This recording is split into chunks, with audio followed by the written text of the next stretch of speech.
got. Taking a break from all your worries sure would help a lot. Wouldn't you like to get away? All those nights when you've got no lights, the check is in the mail, and your little angel hung the cat up by its tail, and your third fiancé didn't show. Sometimes you wanna go where everybody knows your name, and they're always glad you came. You wanna be where you can see our troubles are all the same. You wanna be where everybody knows your name. Roll out of bed, Mr. Coffee's dead. The morning's looking bright. And your shrink ran off to Europe and didn't even write. And your husband wants to be a girl. Be glad there's one place in the world where everybody knows your name, and they're always glad you came. You wanna go where people know people are all the same. You wanna go where everybody knows your name.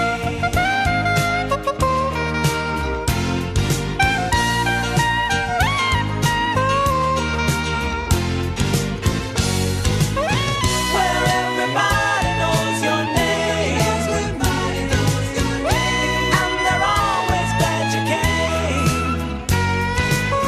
Where everybody knows your name,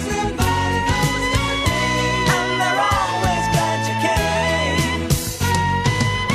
Where everybody knows your name, and they're always glad you came. Where everybody knows your name. Magic 92.5 WGHQ.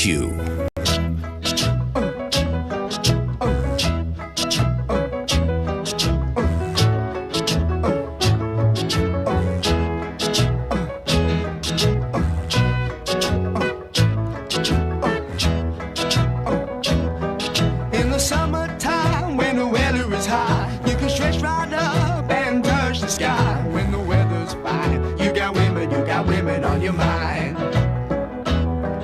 Have a drink, have a drive, go out and see what you can find. If a daddy's rich, take her out for a meal. If a daddy's poor, just do what you feel. Speed along the lane, you can turn or a turn of 25. When the sun goes down, you can make it good and live by. When I grab people, when I dirty, when I mean, we love everybody, but we do as we please. When the weather's fine, we go fishing or go sailing in the sea. We're always happy, life's for living, yeah, that's our philosophy. Sing along with us, dee-dee-dee-dee-dee, da-da-da-da-da, yeah, we're happy.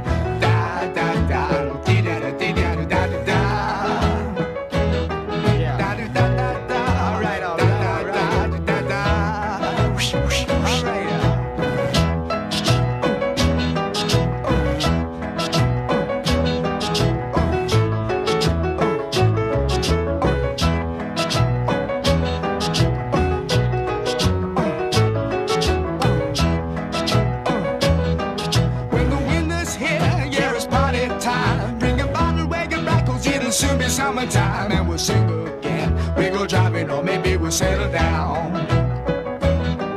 If she's rich, if she's nice, bring your friends and we'll all go into town.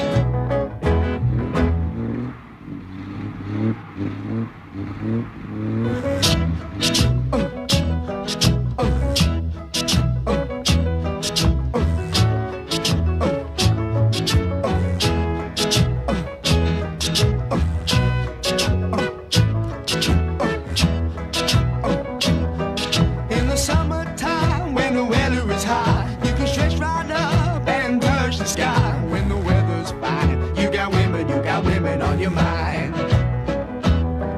Have a drink.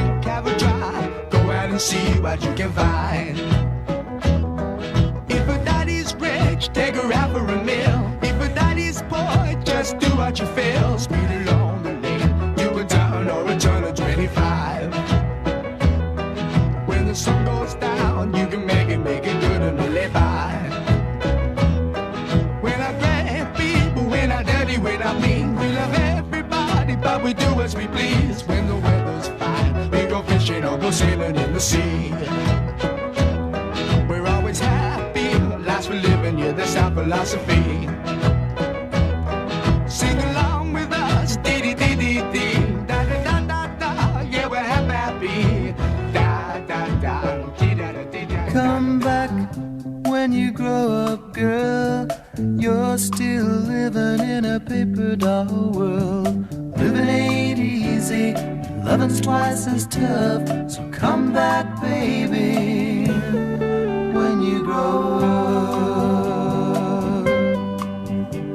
You're looking real good like a woman now. Your mind hasn't gotten the message somehow. So if you can't take it and the going gets rough, come back, baby, when you grow up. I want you, girl, but your wide-eyed innocence has really messed up my mind. Yeah, I'd rather you get your very first heartbreak somewhere else along the line. Come back when you grow up, girl. You're still living in a paper doll world. Someday be a woman ready to love. Come back, baby, when you grow up. Come back when you grow up, girl. You're still living in a paper doll world. Living ain't easy, loving's twice as tough. Come back, baby, when you grow up.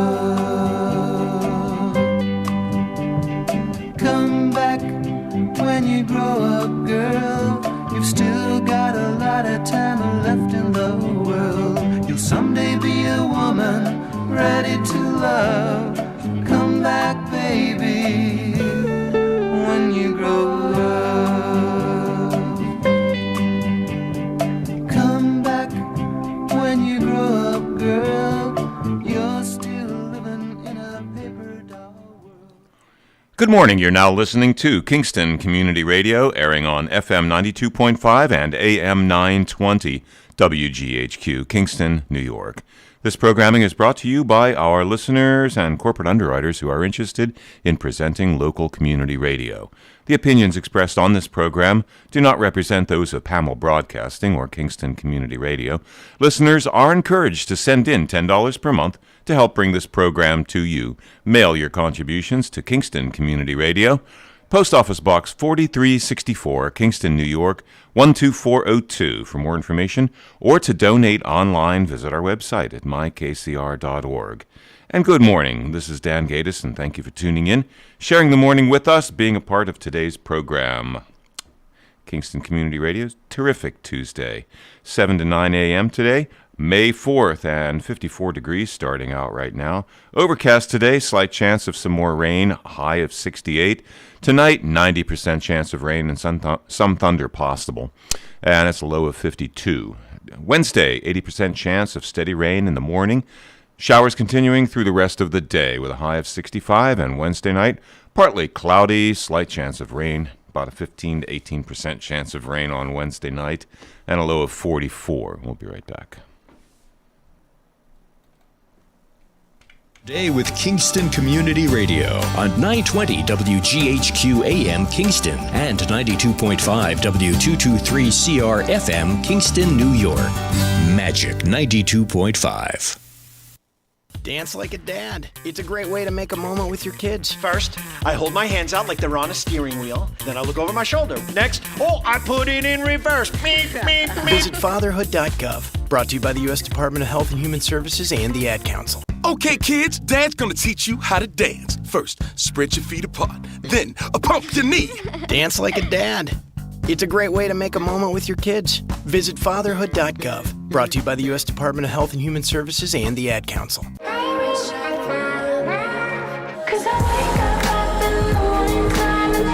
Hey, I'm Haley Kiyoko, and I know what it's like to struggle with mental health issues. If you have a friend that's going through a tough time, now is the perfect moment to reach out. Learn how to start the conversation at seizetheawkward.org. Brought to you by the Ad Council, the American Foundation for Suicide Prevention, and the JED Foundation.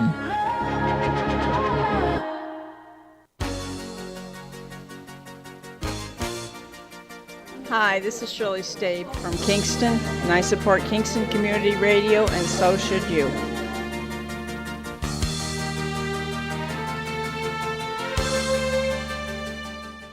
You're listening to KCR, Kingston Community Radio, WGHQ, 920 on your AM dial, 92.5 FM, and streaming online at mykcr.org. 331-9255 is your call-in number.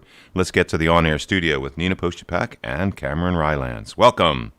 And it is a terrific Tuesday. It's a rainy Tuesday, a little gloomy, but we need the rain, you know? Yeah, we do. We do. Wash some of the pollen away. My. You can practically shovel it. Oh. On Fair Street, the maple and the oak trees right now.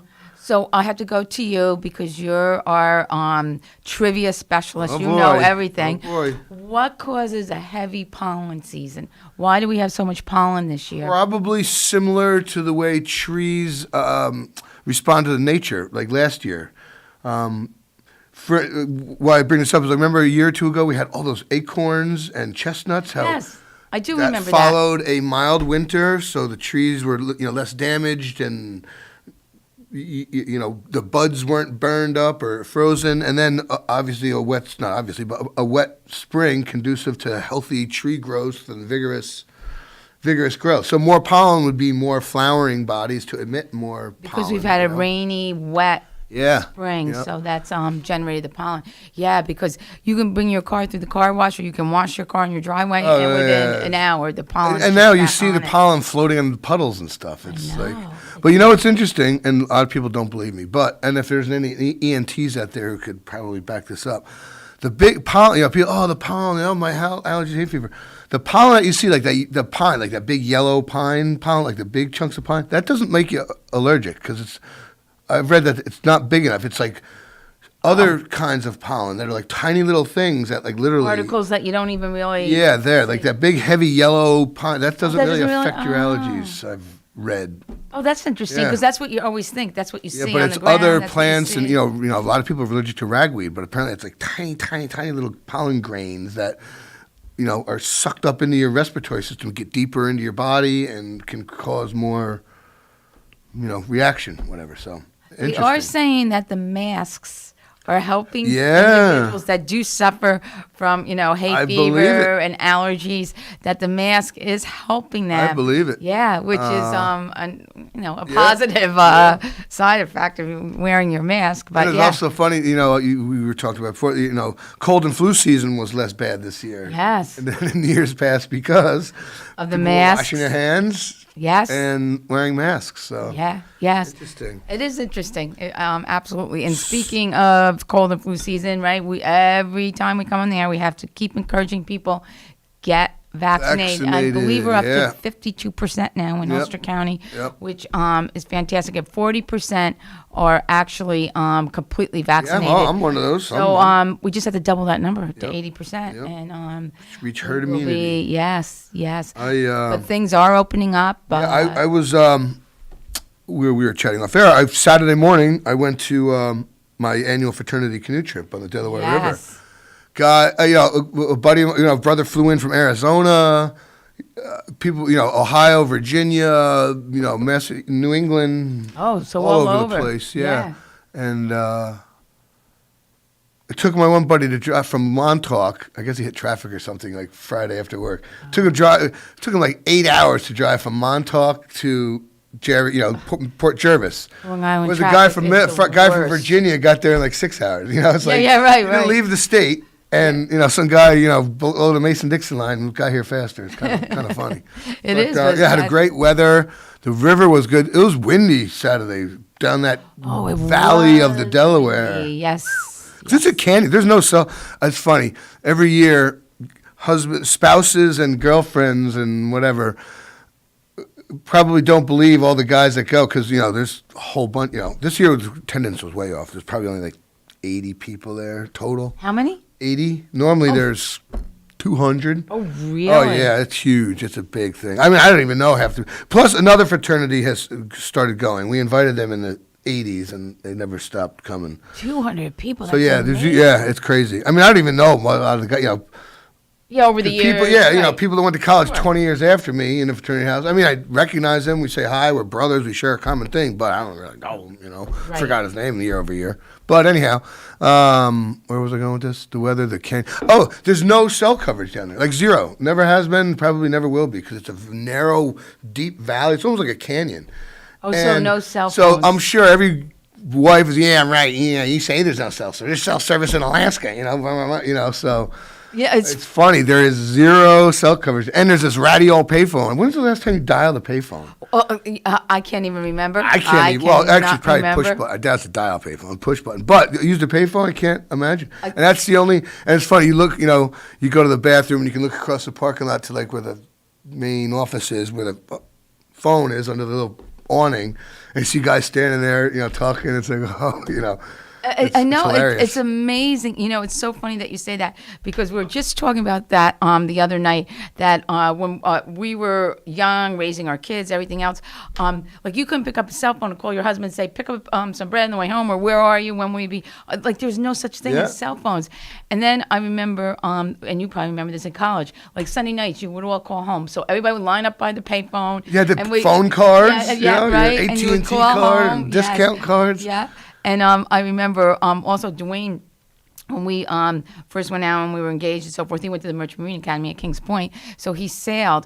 And the only time we would get is when he would get to port. And then he would go to a payphone and he would call me. And I remember he was down in Louisiana and the mosquitoes were like biting him alive, and he was on the cell phone. He was on the payphone. And he's like, "This is not working, Nina. I have to get off the phone." I love you, honey, but right. I gotta get inside.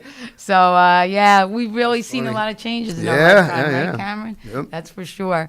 So you had a great trip. Yeah, it was a good time. Good to see a bunch of brothers, and it's funny, it's college when we went. This trip has been going on since like the late '60s. It's it's been a same place every year. Same guy, nice. And then That's really nice. And then 10 years ago, I forget what it was. It was a big reunion of something. Maybe it was 80. It was 30 years of our fraternity on campus, because RIT moved. It used to be downtown Rochester. Then it moved. They built a new campus in the suburb. Oh, really? Okay. I think they moved in 1969. Okay. And that must have been the anniversary. So it was what 99 or something, or 09 or something. I don't know, but 10 years ago. A bunch of some guys from the 60s and 70s got together and came on a trip. Old. These guys. They're old. 70s. They're in their 60s. The older. They were in college in 60s. Right. And it was cool. And some of them keep coming back and telling the stories. But when you're in college, you were literally heating up a can of soup over a. With those little hot pots, crappy campfire, and cook sets and little pup tents. Now. Dudes are rolling in 37-foot campers, right. filet mignon and shrimp, and guy had a not this year, in years past, he wasn't here. A tabletop propane fired pizza oven. Oh wow! That he would bring as big as a large microwave. It's propane, and how times Oh have changed. man, we've come a long way, and right. And then there's always some one-upmanship with the food and culinary stuff, and right. Over the years, brothers that are restaurateurs or something have brought stuff, so it's pretty. That's great. Yeah, that's really good. It's come a long way. It's a lot That's of fun. wonderful. That's great. So we were talking off the air, and we have Nancy Shando coming on at 8:30 with Friends of Historic Kingston, and we're going to pay a tribute to Mr. Ford. Mm-hmm. It's been a sad week here in Ulster County in the city of Kingston. We've lost two individuals that have done so much for our community and just really impacted everyone. And Tom and the other individuals, Tommy Key. Sad passing of Tom Keegan. Oh my God. Too young. Yes, way too young, and such a good person. And so tragic. Just so sad. Just so very, very sad. So our thoughts and prayers are with the Keegan family as And the well as Ford family, Mr. Ford's family also. So Nancy will be on at 8:30, and at 7:30, I believe Heidi Kirschner. Heidi's due, yep. Yes, with She the Y, should so be, hopefully she will be here. And of course, right, Cameron, it's always a call-in show, 331-9255. Call in, say hi. We had a super successful Cinco de Mayo drive-through taco dinner last night at the Elks Lodge. Okay. Yes, it was great. We had a good turnout and a good time. I thought they were delicious. And you did all the cooking? Yep, did okay. Yeah. Kevin Gage was in. He helped for a while. Then Greg Cherney. Do you know Greg or Sharon Cherney? Super nice guy. Yes, really nice guy. They're relatively new members of the lodge. Just the last couple of years they've joined. And what is your membership up to now? 120 some. Oh, that's fantastic. Yeah. That's great. Last year, calendar 2019, I got it 2020. The year before, I don't know. We were the fastest growing lodge in New York State. Oh. A lot of them are shrinking, like most that's organizations, Yeah, absolutely. But yeah. Fantastic. And a lot of that is, folks like the Cherneys. It's sort of funny. It's like empty nesters. Christine Hine has joined the last few years. Right. And empty nesters, kids who's going off to college and like, okay, got some extra time on their hands. So, you get a couple people involved that, they tell two friends and they tell two friends. So, that has fueled our. That's fantastic. Yeah, and growth, it is true. So those of you that are listening out there who have children that just left for college or have been in college for a while, it is a huge transition for parents when kids go off to college and sadly or happily to say, our lives revolve around our children when they're growing up. Our social lives revolve around it. Their social life revolves around it. So it is a huge transition and difficult at times when your children, and especially when the last one, if you have a couple. I mean, I have children, one. You have one, I've been single for more of his life than with someone. Right. And when he's, got his driver's license a year ago, whatever, I noticed that, he'd be gone for, 18 hours at a time and, whatever.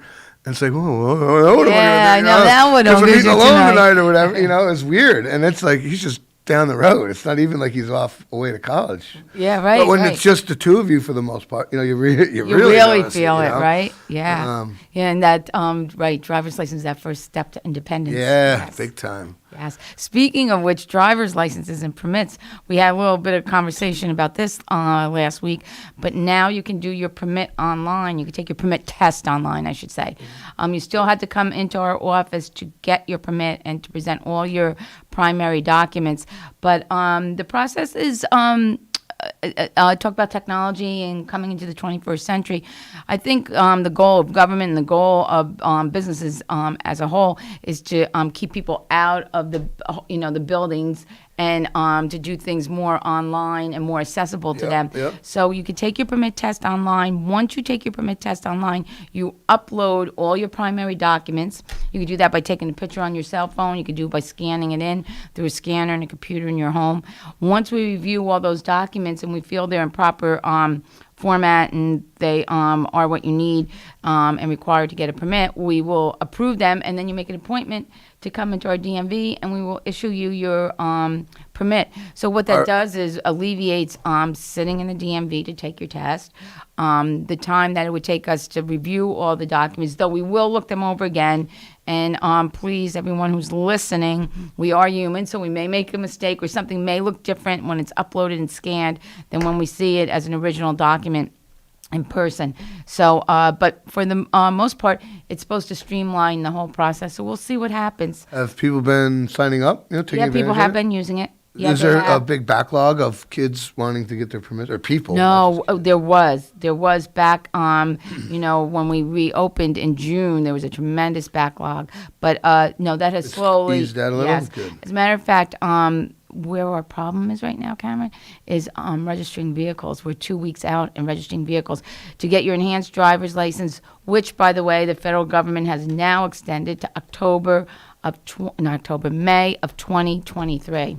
23? Yeah. Oh, good Lord. Yeah, because of the pandemic. So that's for the travel, the enhanced or Real ID, and for the flights, for flying? Yes. Yes. So okay. The renewal of the driver's licenses and the Real ID and enhanced driver's license is where we really were backlogged in the beginning. But now that you can get an appointment tomorrow to get your driver's license renewed. But I think it's because people are putting boats in the water and jet skis and the convertible that was off the road for the winter and people buy new cars historically, springtime. So it's just been tremendously busy with putting new cars on the road. Good. So more sales tax. We're opening up County more revenue, appointments. right? Yeah. It's all revenue. Absolutely. And we are opening up more appointments. We just added 2 more appointments per 15 minutes. To the registration queue. So hopefully that will help a little bit also. So it's been busy in the DMV, tremendously busy. Well, that's probably a bubble too, In a couple of weeks, everyone that's going to register probably may have gotten registered already. Because I saw, I went fishing Friday too. It was great. Oh yeah, that's right. Charter boat. Yes. Yeah, Nick Lang, totally hooked. Had a great time. Caught tons of fish. What's interesting, well, not interesting, is it was super windy Friday. I don't know if you remember, whatever. I do. And thank God the wind was out of the west. Isn't that a great picture? Oh, that's the wind was out of the west. That's a monster. If you have it, I wish people could see that. That's actually my favorite picture right there. That's another. So how another big monster is that fish? Like 27 inches. That's amazing. There's a slot.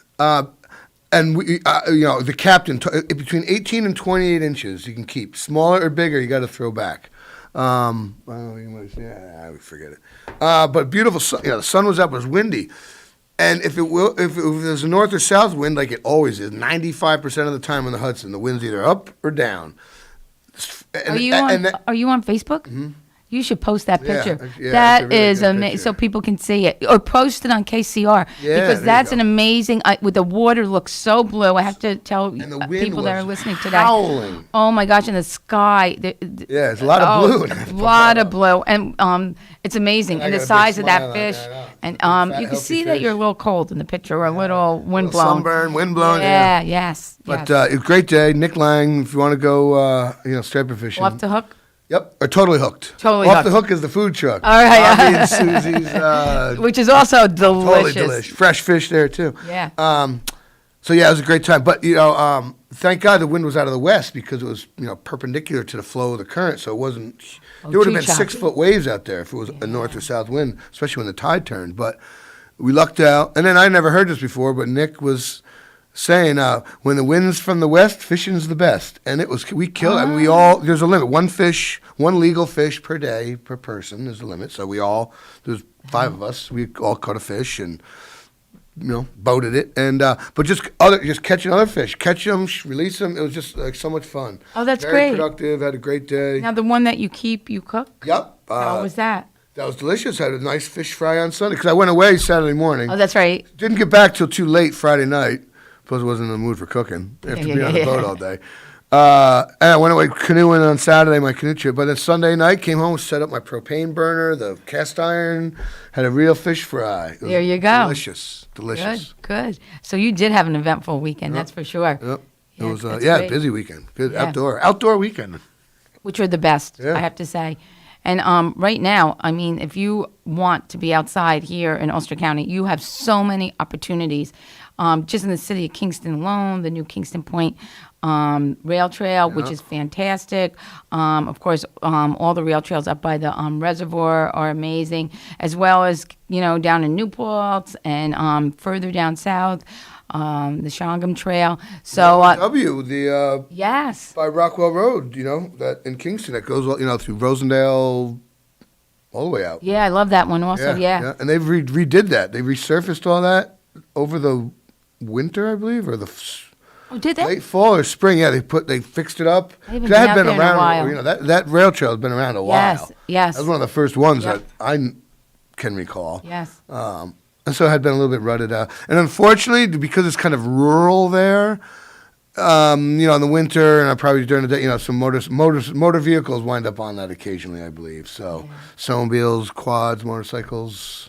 Yep. So that's not the best for it, but hey, I know. What are you going to do? happens. What can you do? Yeah. Have you been to New Paltz lately?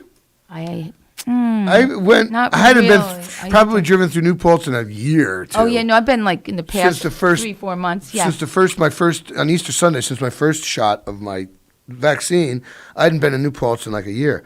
South of Hoppus, there's that huge solar farm that's in front of the old quarry, the old nitrolite quarry. Yeah. That thing is huge. It is moving huge. right along, and then.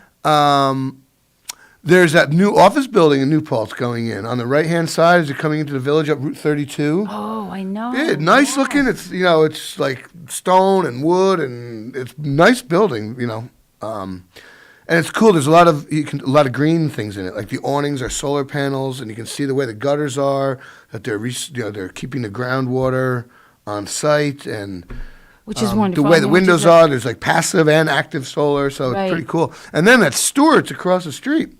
Oh yes. It's beautiful. It's like the biggest Stewart's I've ever seen. I know. The gas pump. I mean the awning. Yeah, canopy awning for the pumps, and it's gorgeous. It's beautiful. New Paltz is really Booming. thrive. Yeah, it really is. Yeah. So, you don't realize till you start to, and especially with the pandemic, people have not been out and about as much. Yeah. You don't realize how much has changed. And like you said, really, it's been a year since people have traveled throughout the county. Yeah. And the changes that have taken place, which is great, which is really. Development. Yeah. Growth, yeah. Good to see that. Yeah, that's for sure. So, and I know coming today to the studio, they're really moving along at that at the intersection. circle? Rotary, You're yeah. right. It's Thank starting you to very take much. shape, right? Now you Yeah. can see where it's going to go. Yeah. Yes, you're right, Dan. I would say, love to hear the breakdown of how the logistics went for that system to work, because that is one miraculous work of logistics to, Yeah. I to agree make with that you work 100%. happen. Traffic It's flowing and- unbelievable, yeah. unbelievable. And The even- the sequencing and the workflow and the Moving the traffic to it's work on absolutely the ground. stunning how these people are doing it in the amount of time frame that they've got. And It's stunning. It's I'd love to talk to the one of the general contractor. look into that. Yeah. Very seriously. Yeah, no, we said that the same person, thing. engineer, those yeah. people who are leading the team for this general contracting, is just brilliant work. Brilliant work.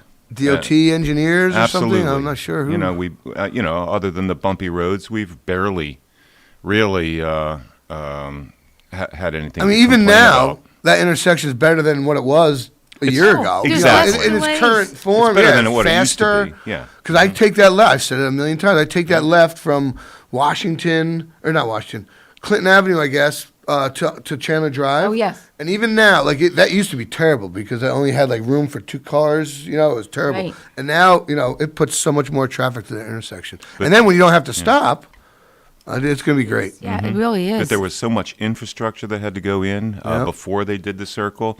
They had to reroute lots of different, utilities and Yeah. things like that underground before they started doing this and that. And Yep. It's just been really And I think it's extraordinary. great how they're really going to enhance the pedestrian aspect of it. Yeah. Because before, I didn't even know how the heck you would cross that intersection. If you're walking up Broadway and got to that intersection, you wanted to go to the Governor Clinton Hotel. Yeah. Short of crossing the street and going You'd have to go all the way down over, to Academy Green. yeah, really. crossing over, Right. whatever. But if you were whatever, you know what I mean. Certain Yeah. angles, you'd be like, how the heck do I get over there? Yeah. Running across 4 lanes of traffic. That doesn't sound very And safe. people are going to use 587 a lot more, I can tell. Yeah, Yeah. absolutely. Good. Get people out of that Clinton Avenue, Plaza Road, Yeah. Oh, yeah, Main Street. Your intersection by Main Yeah. Fair. That terrible intersection there. Yeah. I have to say, and I have to admit this, I wasn't sure, and I'm not good with change, so I had to preface it with that. I'm not good with change. So I wasn't sure when they took all the streetlights, the lights, and did just the crosswalks with the stop signs. I wasn't really happy about that because I was just so used to that, and especially by the county building. I'm like, oh my gosh, there's going to be so much confusion. But it's really worked well. It's alleviated a lot of the congestion that existed there with the traffic lights. I had to say, it's really been a positive with the stop signs. And I wasn't a big proponent of it. I really was concerned. And all over, down Washington Avenue, and just think about how much less pollution is from so few cars not idling for 3 minutes. Yes, that's true. Idling, no traffic's crossing. Yeah, and you're just sitting there. I know that one light. Yes. People behave very, very well at regular stop sign intersections. And once you get used to it, the economy of having a stop sign there instead of a light is extraordinary. Those lights cost thousands and thousands of dollars to put up. And all those light poles and the electricity that runs them. Yeah, the maintenance. Oh, my gosh. And you put up a $200 stop sign? Yeah. Or whatever it costs? Yeah. No, and there you got it. Yeah, really. Yeah, absolutely. And even the pedestrian crossings, much easier than waiting for the light, press the thing to walk. Yeah, no, really has worked out very, very well. So I can see traffic flowing much better, and I hope, I don't know how long the Broadway project is going to be, but right now that's a little difficult to navigate going down Broadway. Yeah. I don't know if you've been down there recently. A couple days ago, yeah. Yeah, me too. And it's a little hard, and I feel bad. You know who it impacts the businesses. That one side of the Broadway. So please, if you're all those businesses are open. I think of Sea Deli. You have to go into their parking lot in the back to get to it. So please continue to go to those businesses and support them, because it's a very difficult time for them right now, and you can access them. It's just not as easy as it has been in the past. So hopefully, I'm not sure the timeline. It's supposed to be winding down. That was a relatively quick project. Yes. So I hope so. Another month. I believe originally they said May it was going to wind down. I thought the mayor last week confirmed that. Yes. Too. He said it would be winding down. I Come hope so. June, the city's going to be looking a lot smoother. So. Which will be great. Yep. And hopefully Heidi will be here at 7:30 because it's really exciting. They just planted all the trees. Yeah, that looks great. Yes, and she can speak to that because her and Scott Dutton and a group really worked hard to, see what the residents of the community wanted, and it looks great. It looks very good. And that's just the beginning too. So. Yeah, you're right. Yeah. So hopefully we'll talk to her at 7:30 about that, as well as about all the new things that are happening at the Y and the camp, and and what's happening in Midtown. So, which will be good. So, Dan, I think we can give it to you, right? Yeah. Go to break, and we'll be back. All right. Thank you. Thank you, Nina, and thank you, Cam. And you are with us here at KCR, Kingston Community Radio, AM 920 and 92.5 FM, and streaming online at mykcr.org. This is a terrific Tuesday, May 4th, and 54 degrees. I guess you'd say it's Cinco de Mayo Eve. And 54 degrees here in uptown Kingston. It's going to be overcast today. Slight chance of some more rain with a high of 68. Tonight, 90% chance of rain, some thunder possible, a low of 52. And Wednesday, we wake up with the same chance of steady rain in the morning, and showers continuing through the rest of the day on Wednesday, a high of 65. Wednesday night, partly cloudy, a slight chance of a rain, and a low of 44, but rain subsides, and it's going to be a great day on Thursday. We'll be right back. Thanks for starting your day with Kingston Community Radio on 920 WGHQ AM Kingston and 92.5 W223CR FM Kingston, New York. Magic 92.5. Part-time job, full-time hustle, all-time Shiro to all of us. Now it's time for you, our Shiro, to stretch for the stars. Get free tips to help boost your retirement savings now at aceyourretirement.org/Shiro. Brought to you by AARP and the Ad Council. Hey, hon, what you doing with your phone? Do flowers have best friends? I don't know. Hey, look. Whoa.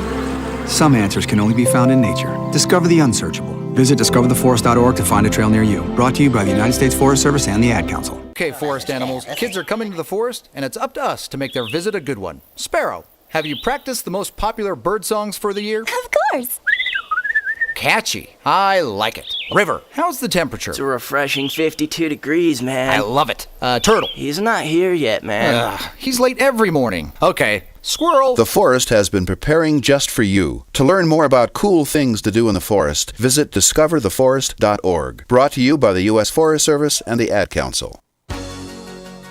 Hi, this is Scott Harrington from Hurley, and I support Kingston Community Radio because the people need a place to have their voice heard, and it's lost in corporate radio, so please keep listening and supporting our station. And you're listening to KCR, Kingston Community Radio, AM 920 and 92.5 FM. It's 7:32 a.m., 54 degrees on this Tuesday, May 4th. Kingston Community Radio is talk radio, and please call in. Your number is 331-9255. That's your number to call in to us. And this portion of Kingston Community Radio is being brought to you by Mid-Hudson Valley Federal Credit Union. Main office, 1099 Morton Boulevard in Kingston. Let's get back to the on-air studio with Nina and Cam. And we are back. Yes, We're we just are. talking fishtails here, but none of it's a fishtail. But No. talking about the charter, Nick Lang, totally hooked. Last year, he was shut down from COVID. So, we had a trip booked that was unavailable. So, fast forward a year, and, he was all full. He kept all his old Busy charters. now, and yes. Yeah. we were talking about he has a very regular following. I've been going the last Thursday of April for several years, but he's got other people that are always, the second Tuesday in May or whatever. It's nice. So it's nice when you have a tradition like that and you go with a certain group of people. And, yeah. This is it. You only have, 4 or 5 weeks of striped bass in the Hudson. Then they're going back out to the ocean. Yes. So. Yeah.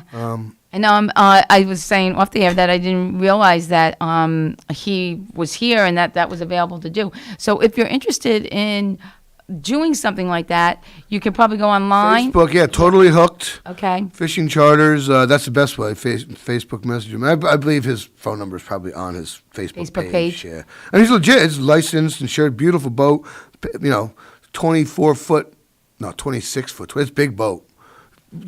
You could easily put half a dozen people in it fishing with gear and everything. Right. Then he has a bigger boat on Lake Ontario that he does salmon and steelhead and brown trout, lake trout fishing, and he's up there more of the year than he is down here. So busy guy. Yeah, fishing is very popular. Pretty in New cool York State. to earn a living fishing. Doing something you love. Yeah, doing something you love. Meeting every day. I think about that. Meeting people and being part of like a super, a highlight of someone's year or month.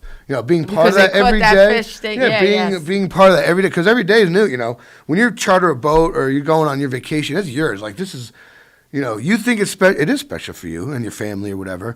But to the waiters and the cooks, it's like, it's another day at work. Right, yeah. That's the hardest part about like the service, the Nick's part. Every day you got to be enthusiastic for those people that shape their, like you did. Newlyweds. Oh, we're in the best French restaurant. And you're like, yeah. What do you want, lady? Come on. I'm working here. You never do that. Yeah, I know, but you can't. You can't do that. That's it's always a special. Every person has to be treated. Every person has to be a special moment. And that's hard. That's what separates. You make something special at each table all the time. Yeah. You just make something special, something memorable. It's memorable to them. You just help enhance it.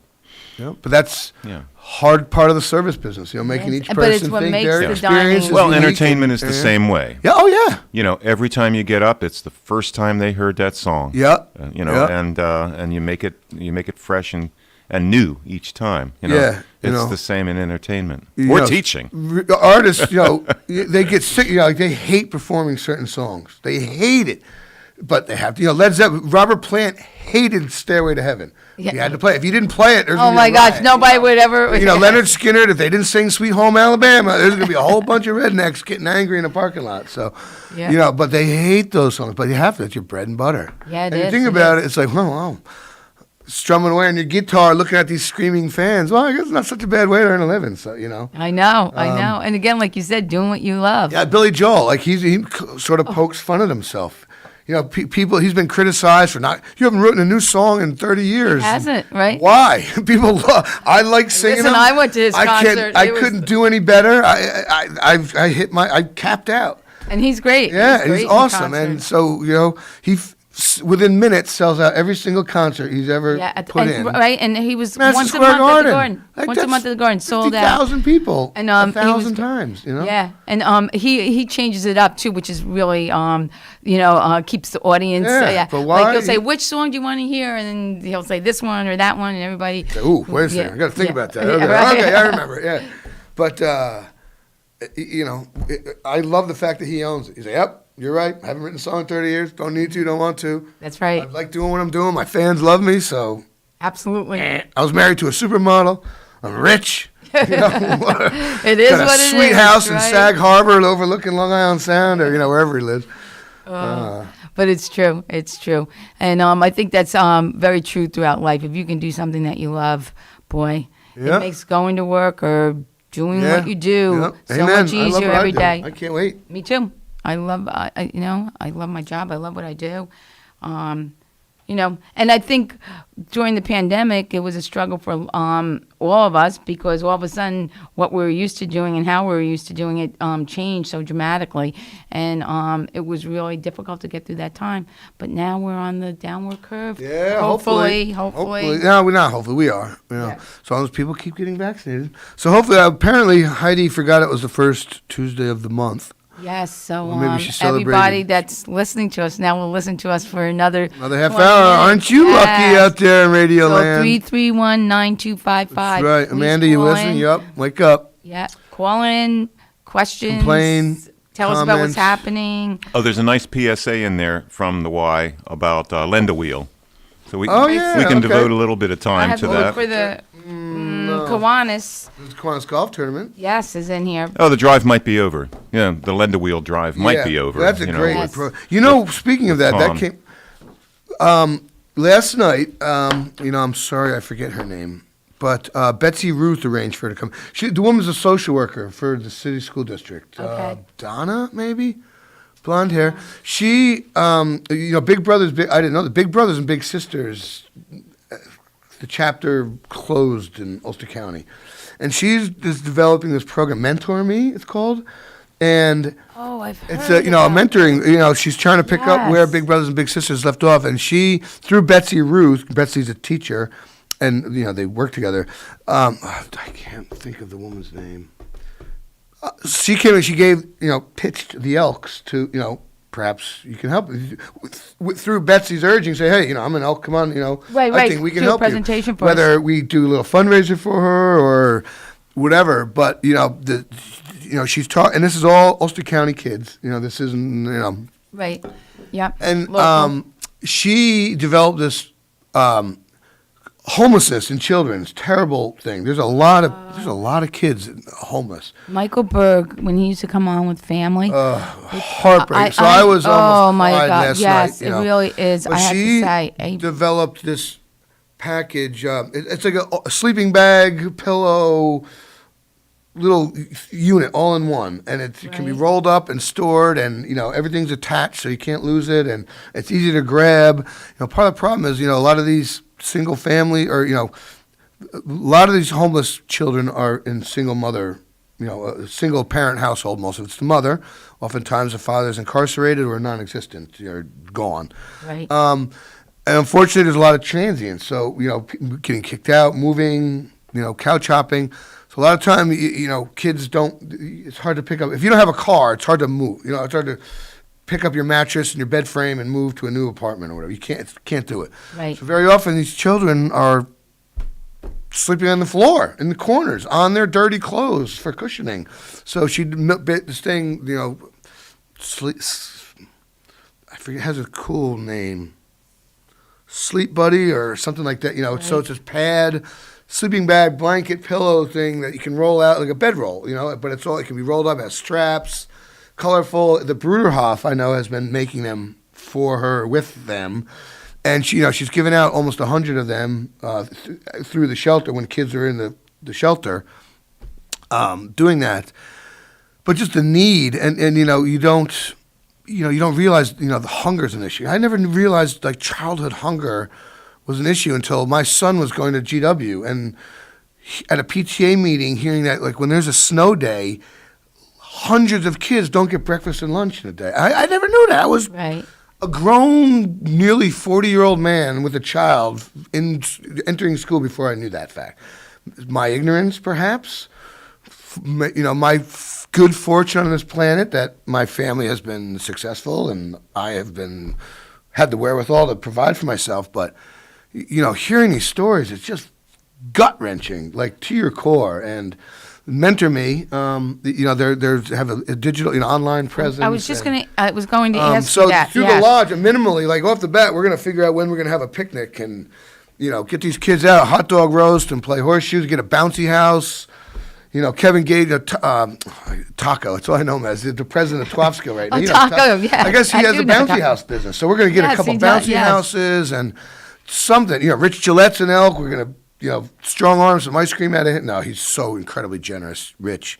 Get some ice cream from him and just, a lot of these kids have never left. Very generous. The kids have never left Ulster County. They've never gone on they don't go to school. That's how she started this program, by addressing the truancy and knocking on doors saying, hello, Miss Jones, hello, are you home? And the little kid answers the door and says, oh, why aren't you in school? Oh, I don't know where mommy is, and she didn't wake me up to go to school. I didn't know how to go to school or whatever, and terrible things. And I just to offer just a few hours of respite is like the minimum that we can do, and so. Yeah, I just pulled up her website. It's Mentor Me of Ulster County, and its mission is to match at-risk youth to mentors focused on the whole person wellness and supportive relationships.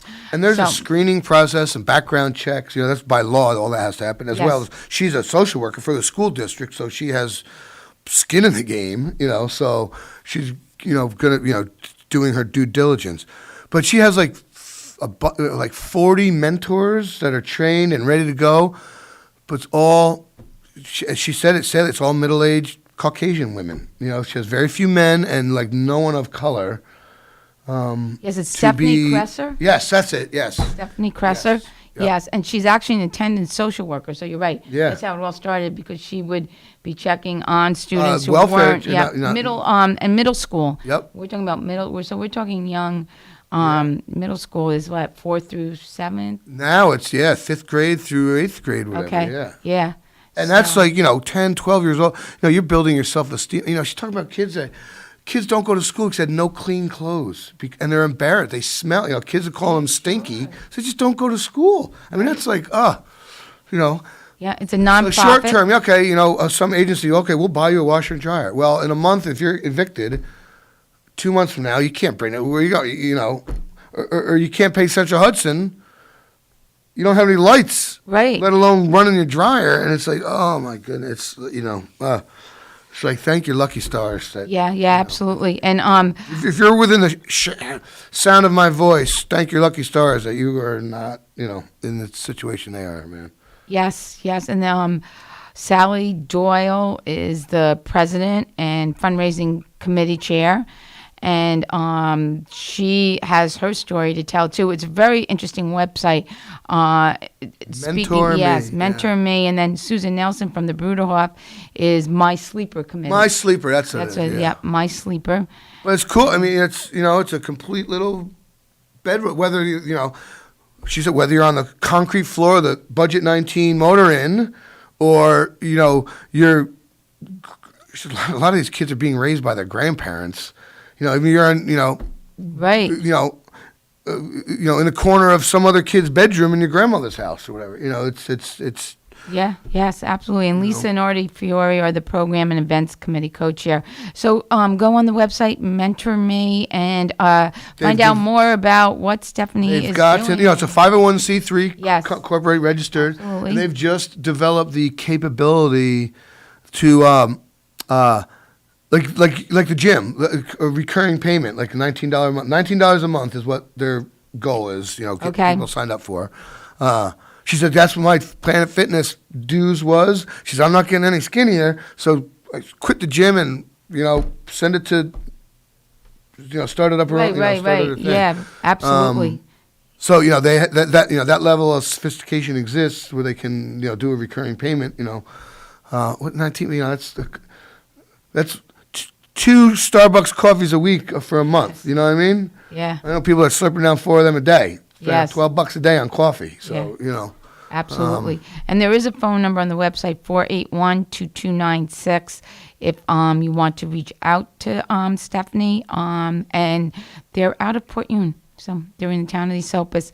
Very worthwhile. Yeah, it was totally, and this is literally down the street, down our street, wherever you live in Ulster County, right down your street. There's people, food insecurity or ACEs, adolescent childhood experience, or adverse childhood experience. Yes, this is the current buzzword, and that could be, witnessing domestic violence, watching your parents beat each other up. Yes. Sadly, she said it's devastating how many of these children have seen overdoses. Perhaps not fatal, but sitting there. Well, in the Boys and Girls Club, we have the Youth of the Year. So every year, students, members of the club, compete for Youth of the Year. And 2 years ago, it was before the pandemic, the young lady who won Youth of the Year told a story, and I don't think there was a dry eye in the whole room. And her story was about walking into the house, and her mother had overdosed, and she found her in the bed, overdosed, and it wasn't the first time. And she called 911, and the experience and how that has impacted her entire life. So you're absolutely right, Cameron. You don't realize, and yet I knew her from the club, and you would never know. Meeting her, or seeing her at the club in her environment with her friends and so forth, the trauma she had been through and what she had seen until she got up. And it takes a lot of courage to get up and speak about those types of things that you've experienced in your life that really were traumatic and hurtful to you. So, So mentor me, it's just like the Boys and Girls Club. And there is, a dignity component to all this. There is, absolutely. No one wants to be in the position they're in, or if you're in a bad situation, no one wants to be there. Right. Children are victims. They can't control it's 8-year-old child has zero input on their lot in life. They're totally dependent on the people around them. And absolutely. When there is no one around you, or the people around you are incapable of taking care of themselves through drugs or whatever, it's... Yeah. That's why the school system is so important, because they're really the safety net for a lot of these children that are struggling right now, and that's why it's so important to get back to full-time school and having these children in the classroom, because without seeing them, hearing them, you can't be that protector that they need. Food insecurity issues that you never even think about. Horrible. I feel guilty. I'm a sensitive. I'm a softie at heart. Whatever. It's. Next time you're at a high-end market and you're debating, T-bone or not, there's people thinking about hot dogs or beans. What am I eating tonight? Yeah, absolutely. Man, it's scary. So. It really is. We should at some point, maybe we can work on, I know we have a couple of slots for guests, getting someone in from the school district just to speak about some of the issues and things for the public. Definitely. She'd come here in a minute. I know... she's speaking to the Kiwanis Club in the near future. Yeah, so we should try to get her on the air and come and speak about mentoring me. Bring your box of tissues up there, Nina, because she starts telling. This is Wayne King. I mean, she does. She sees this every day. God. Sad, very, very sad. So yeah. And it's you look at many of these organizations that are there to help children, to help families. I was involved for a while with the United Way, and Stacy Ryan and Sue Marcy, and the work that they do is just absolutely phenomenal. Yes, they provide, yeah. And Stacy just has a tremendous amount of energy, commitment, and dedication to the community. And there was a time when United Way, people questioned where the money would go. Does it go to corporate and so forth? And all the money you donate to United Way here in Ulster County stays in Ulster County. And I know every year they do their drive in the fall. Yeah. Yes, their appeal in the fall. So please consider it. And, it's been difficult because as places like IBM, Central Hudson, as places have downsized, as people have not gone into the offices as much and so forth, they used to have big corporate drives into these businesses, and so that has impacted the donation. And so please, the next time United Way reaches out, and she always has wonderful fundraisers.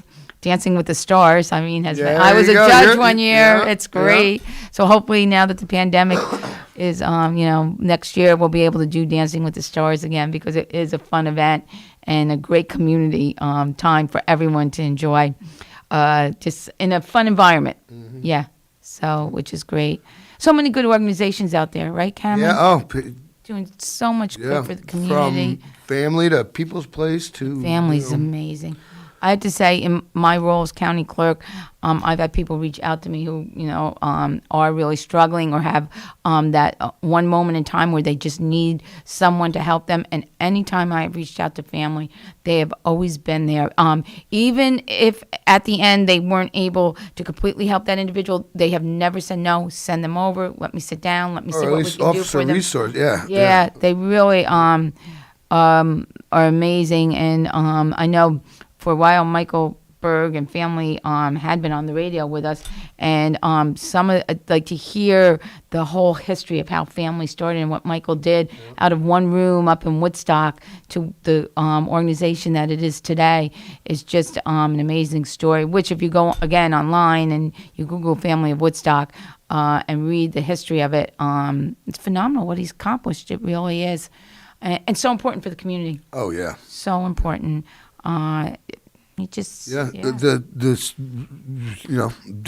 Deciding to deal and to help the segments of society that need it the most, the battered women's shelter, runaway teens, the teen addiction. That's, not a lot of money in those services, but domestic violence. Yeah, it's definitely comes from your heart. You're not making money doing that. No, it does come from your heart. Anyone involved in that is Yeah, absolutely. That's God's work, I guess you could say. Doing something for absolutely something that's necessary, and you're not getting back, you're not profiting from it. You're simply trying to help people. So yeah. There can be, and I say this all the time, people that volunteer, there can't be any better satisfaction than when you put your head on the pillow and you've impacted somebody's life that day in a positive way. Good morning, caller. You're on the air. Thank you. Hi, Kim. Hi, Nina. How you guys doing? We're great. Good, thanks. How's everything? I just want to, with all the stuff about places reopening, and the enthusiasm that I'm seeing, the one thing that's bothering me is that those people who are refusing to get shots are making it so that this virus is here to stay. And I think that's very dangerous. I don't know how you can force people to do something like that, to get a vaccine, which is very painless and takes less than 10 seconds to administer. But I'm somewhat concerned about all these things happening, which incidentally I am not against, but again, I think there's a problem here. Personally, I think there's a bit of selfishness involved in that. Because if you think, if everyone thought about the greater good, you'd put aside your nonsensical conspiracy theories about government control and all, the conspiracies about the vaccine, and listen to the science. Just get it done. Jeez, Louise, That's exactly the way I feel. I don't. Yeah, it's a no-brainer. It takes. It's not like it's anything that takes 2 hours or anything like that. And I think that some of the reasons that they're giving which include their religious reasons and so on, I'm pretty are sure absolutely ridiculous. I'm pretty sure nowhere in the Bible or the Torah or the Quran it says anything about don't get a vaccine to help mankind. I'm pretty sure there's nothing in either of those texts that say no. So, you tell you what. I mean, what if we didn't have the vaccine now? Watch 5 minutes of footage of what's going on in India with the system, billion people's healthcare system crashing. Right. That'll change your mind right there, man. Imagine seeing my mother or your wife or, your child on the street curb, breathing oxygen out of a tube because, there's people, the hallways and rooms are full in the hospital. Imagine that. No, right there. Just imagine your mother. But again, I don't want, I appreciate the enthusiasm that everyone has for seeing things reopen, and they, and it's a nice thing. But this virus is still around, and you have people somewhere in the neighborhood who might refuse to do so. I personally have been vaccinated. I would be a little skeptical about even so much as being within 10 yards of the person, much less 6 feet. I think, and I think, Mike, educating people hey, listen, this is the greatest country in the world because you know what? No one can force us to do anything. We have freedom of choice.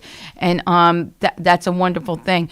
But I think educating people to the fact, and I truly believe in the vaccine. I truly believe that the vaccine is going to, and I believe in herd immunity also, because I do believe through herd immunity, we will fight this virus. And when you look at the numbers of deaths in the United States, and we have probably the highest number of deaths globally, it's real. COVID is real. It's here, and we need to do everything we can to protect our children, our grandchildren, and I really think educating yourself, listening to the doctors, listening to the medical profession, listening to people, and I know there's people in the medical profession that are refusing to get it, and I think we have to really communicate to people what this vaccine is about, and the side effects, and really are not things that people. I think there's a preconceived notion there that's incorrect, and the more that we can educate them, the more that we can get that word out. I think. And incidentally, the side effects are much less painful than the COVID itself. Absolutely. Yeah. Absolutely. I mean, I remember being told to drink plenty of water and maybe take a Tylenol if you feel some pain. Yeah. And Mike, I don't mean to. I mean, how terrible can that be? Yeah, I hear you. I certainly wouldn't want to, and the hospitals are still somewhat deluged with COVID patients. It's expensive. You're going to end up paying something for that. I'm just concerned as to whether we might not be jumping the gun a bit. I did read an interesting statistic that people like you, Cameron, over 55, people over 55 years old, really it's a very high percentage that have actually had the vaccine. It's really the younger people that are the ones that are not getting the vaccine. And I know that. So I know we had to go to break, but it's a very interesting and timely have a good discussion. Day. Bye-bye. Okay, thanks, All right, Mike, thank you. All right, at the top of that, look at another half hour. And it's the variant strains that are going to come roaring back that are should be scary, make you want to get a vaccine itself. The next variant might be deadly, so who knows? All right, let's go to break. Thank you, Nina, and thank you, Cam, and thank you. A fantastic and rousing and very, very important segment. We missed Heidi Kirshner, but the organizations that they talked about this last half hour were critical. Mentor Me, wonderful half hour. KCR is Kingston Community Radio, WGHQ AM 920 and 92.5 FM. Tuesday, May 4th, and 55 degrees now here in uptown Kingston. And this last portion of Kingston Community Radio has been brought to you by Mid-Hudson Valley Federal Credit Union, 1099 Morton Boulevard in Kingston, and many locations throughout the Mid-Hudson Valley. And weather and forecast for the next few days. Overcast today, a slight chance of some more rain, a high of 68. Tonight, 90% chance of rain, some thunder possible, a low of 52. Wednesday, 80% chance of steady rain in the morning and showers continuing through the rest of the day. High of 65. We'll get that rain out of the way on Wednesday. Wednesday night, partly cloudy, slight chance of rain still. Overnight, a low of 44, and Thursday is going to be a sunny day along with some clouds. A high of 62, and Thursday night, partly cloudy early, and then with increasing clouds overnight. Low near 40. We'll be right back. Thanks for starting your day with Kingston Community Radio on 920 WGHQ AM Kingston and 92.5 W223CR FM Kingston, New York. Magic 92.5. We are Lions. We bring hope where it's needed. We are a global force for good. Support causes that matter. Change lives. Change communities. Change the world. We can do more together than we can alone. Join in. Experience the joy of serving. Be part of the movement. Give back. Let's unite the world for good. We are Lions. You can be too. Visit weserve.org. Hi, this is Tony Marmo from Norman Staffing, and we've been bringing together employers and job seekers since 1980. If you're an employer and have job vacancies, let Norman Staffing help fill them with permanent or temporary workers. We screen, interview, and recommend the best candidates for your company. We make the employment process easier and faster for you. Please call Norman Staffing for your employment needs at 338-9111, 338-9111, or normanstaffing.com.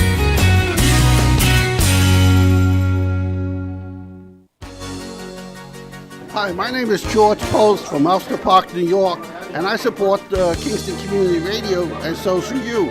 Where else can you speak to your local representatives on the air and have your questions answered? So thank you, and support KCR. And you're with us at KCR, Kingston Community Radio, AM 920 and 92.5 FM, and streaming online at mykcr.org. This segment of KCR is brought to you by the Kingston Lions Club, serving the Kingston-Ulster County area since 1941. You can call them 901-9067, 845-901-9067, a local chapter that connects you to a global force for good. And let's get back to the on-air studio with Cameron Rylance, Nina Postyapak, and Bill Merchant. Must kill the muscles. Back on the air. And we're back on the air. Bill Merchant. We're just talking about rivers in the Delaware, and I was lucky enough to be paddling down the milieu of the D&H Canal, the mighty Delaware. Obviously, you spent all your time looking at the remains of the D&H Canal, I did. right? I mean, that's what I did. Who wouldn't? The bottom of a beer can and the stonework along the riverbank. So we're talking to Bill Merchant, what is your proper title? Well, I'm the Deputy Director for Collections, Historian, and Curator at the D&H Canal Historical Society. And much, much more than that. I have a whole bunch of other affiliations, yes. But it's just really, we only have a half hour. That's right, there you go. Right, luthier. Right? Well, and I'm still a luthier. Oh, till death, right? And before we get started, we should mention that there are no birthdays. No birthdays. No one celebrated a birthday today. I think this might be the birthday of the famous jazz bassist Ron Carter. Okay. I'm pretty sure today's the 4th. Yep. Yeah. Yes. May the 4th. It's Star Wars Day. May the 4th be with you. May the 4th be with you. International Star Wars Day. I've done worked on his basses over the years. That's cool. Is he classical jazz or fusion? Well, it's funny. Or he wanted to be a classical musician. He studied at Eastman, but in the 1950s, a very famous conductor said, "Ron, America's not ready for a black man in an orchestra." And so he went into jazz, and is the most recorded jazz bassist in America. Really? Huh. If not the world, I think. Wow. The most famous guy for playing jazz on the upright bass. He Wow. played with the seminal Miles Davis trio, or not trio, but a band back in the early 60s. Wow. And that kind of took it from there. But he's on all sorts of records and stuff. Wow, that's cool. A long and storied career. So since she didn't have a birthday, That's but I right. think we have to mourn the loss of Ed Ford. I know that's your next guest. Yes, with Nancy. Yes, but I can't be on Kingston Radio today and not. As a historian, as a fellow historian, an inspiration to all of us in a good long life. God bless him, but we'll miss him. Yes, amazing man, right? What he did for this community. Yeah. And for history community. I mean, no matter who went to him and when, right? He was always willing, able to lend a hand, to help. Yeah. And his archive, his personal archive. Oh, yes. Amazing. Gifted, so I think that it pays to be generous as a historian because I agree. There are some historians that think they own what they find and they want to keep it, but it's really all of ours. And I find when I'm generous, I'm people with get you generous 100%. back. I just had a friend of mine, Paul King, who's a professor at the City College of Technology. He's an architect and architecture professor. He's writing Roebling Before the Bridge. Oh, wow. He knows more about John Roebling than you can shake a stick at.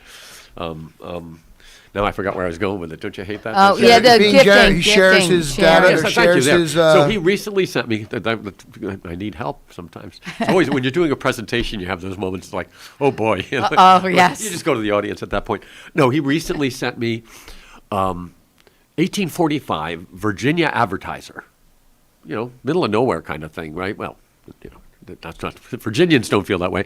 And it's a front page letter in response to something, but it's from the D&H president, John Wirtz. Oh. And in it, he defends, he basically says, so the Wirtz brothers were Quakers.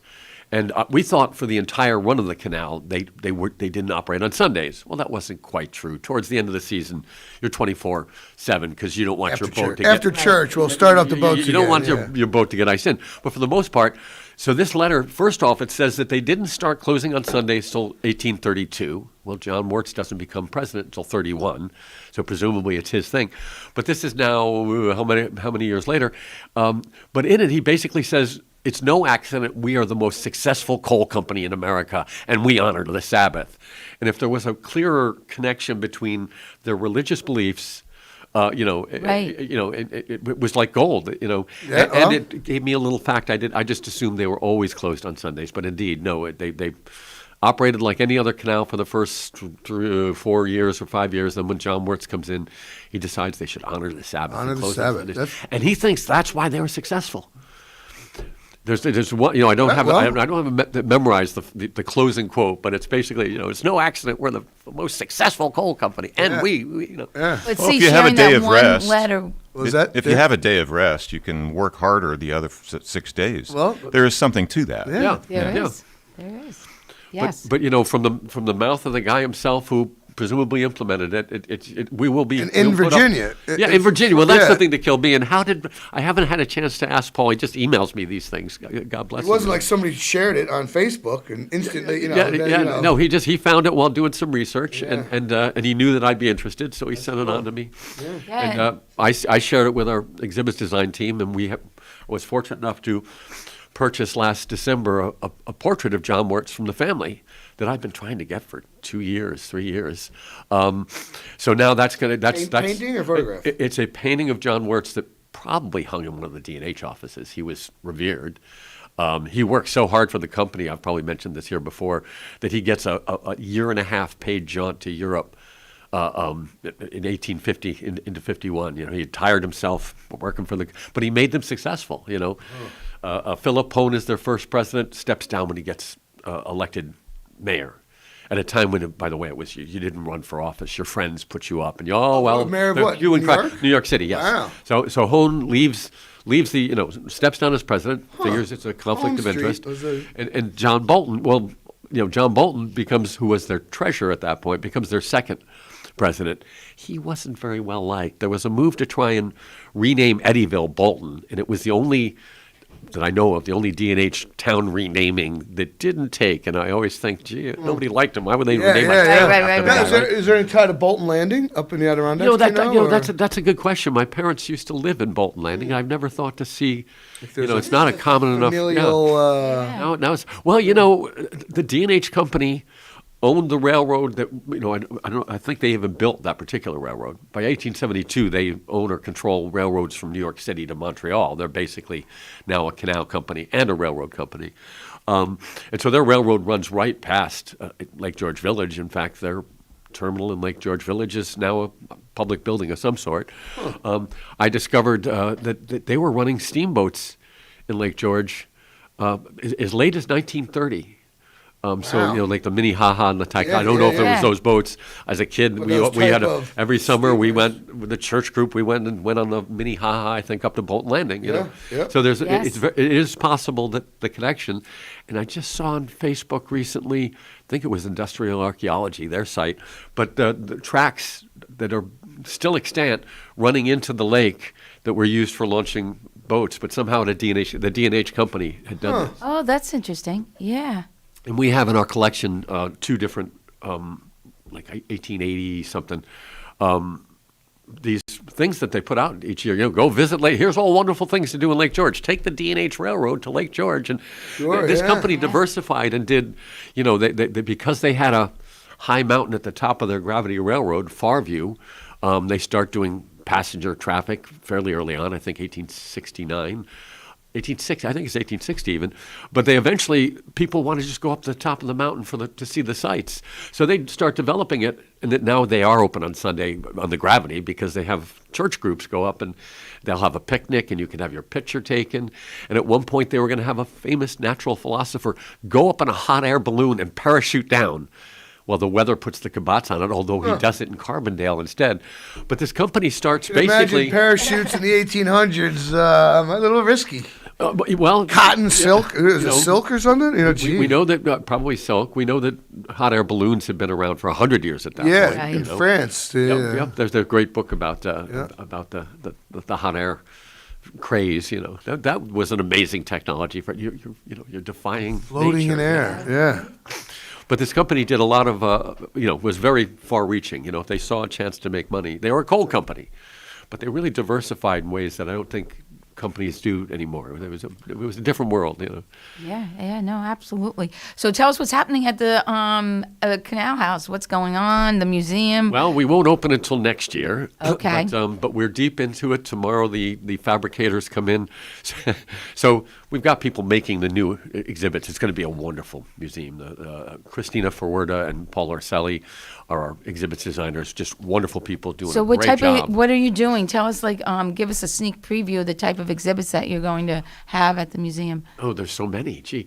There will be a lock model. We have our working lock model. Yeah. I like to say kids of all ages love our cool, working lock model. But that's one that, myself or Courtney or one of our docents, Courtney, my curatorial assistant, we operate. In fact, there'll actually be a video of Courtney operating it up on D&H TV. I think she's threatening for next week. Oh, good. So we'll have that model, but we're going to have one that anybody can operate. That's cool. It won't be historically accurate, but it'll be something that even kids can go and you can put the water level here. It'll be a way of explaining how. Well, these designers also work on science museums, and I think that's a really nice fit. So each room is themed. We've got 4 different rooms. So the first is an introduction with the route will be on the wall, and there'll be different call-outs about the room itself. So, for instance, that very first room in the restoration, we had a 20th century ceiling on it. It was John Novi, Chef Novi, who had the building from the 1960s until we purchased it in 2015. So that room had a ceiling on it that was sheetrock and was just toast. It had to go. So we were left with the bones of the building. By my lights as the curator, I was like, sheetrock isn't going to look right. We either had to replaster and lathe it. What do you suppose that costs today? I know, 4,000 or 5,000. I'm sure I'm too little. Get someone to do it first of all. You got to find. And then before 3 years from now, because they're backed up. Or our other opportunity was just to leave it open and then interpret it. You want to make it clear to people that, and if you know anything about old buildings, it's clear because there's no paint on anything.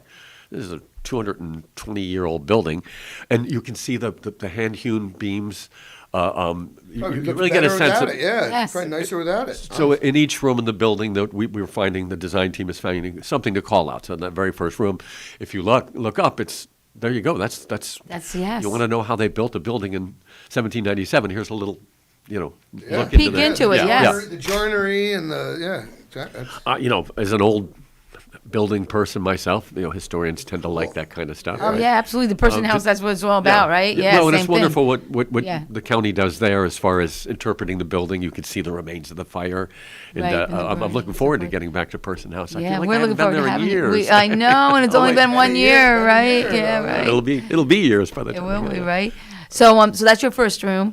Then there'll be a room that'll talk about the financial history, and there'll be things that people can interact with. There'll be a desk that if you open up a drawer, there's going to be stuff in it. So trying to be engaging, less precious. I think museums are competing for entertainment dollars. So it's not enough to have your facts. Really, it's like presenters. I've seen historians who know their history really well, but they're really not very interesting to listen to, right? Yeah, you got to have more than plaques to read. You can't. I'm cool with that, but modern day, it's got to be more engaging. Yeah, yes, more you're interactive. Coming up from the city for a weekend upstate, you got to keep the kids entertained, and Well, and so you have to appeal to a large group. We want to make the kind of attraction that people will be rewarded by making repeat visits. So there's going to be there'll be more than people can take on in one thing. So that next room will be about the financial history, first $1 million private enterprise in American history. I recently looked up what that would be today, and it's some $39,475,000 or something ridiculous like that, huge figure. And so talking about the financing of the canal and the effects that it had, and we found some great new, did you know there was a wonderful glass factory in the middle of Ellenville. It had its own loading quay. They were bringing sand up from New Jersey, up the Atlantic, up the Hudson River into Ellenville, and then making glassware and shipping it out. Wow. Well, to this day, the canals in England are used for ceramics.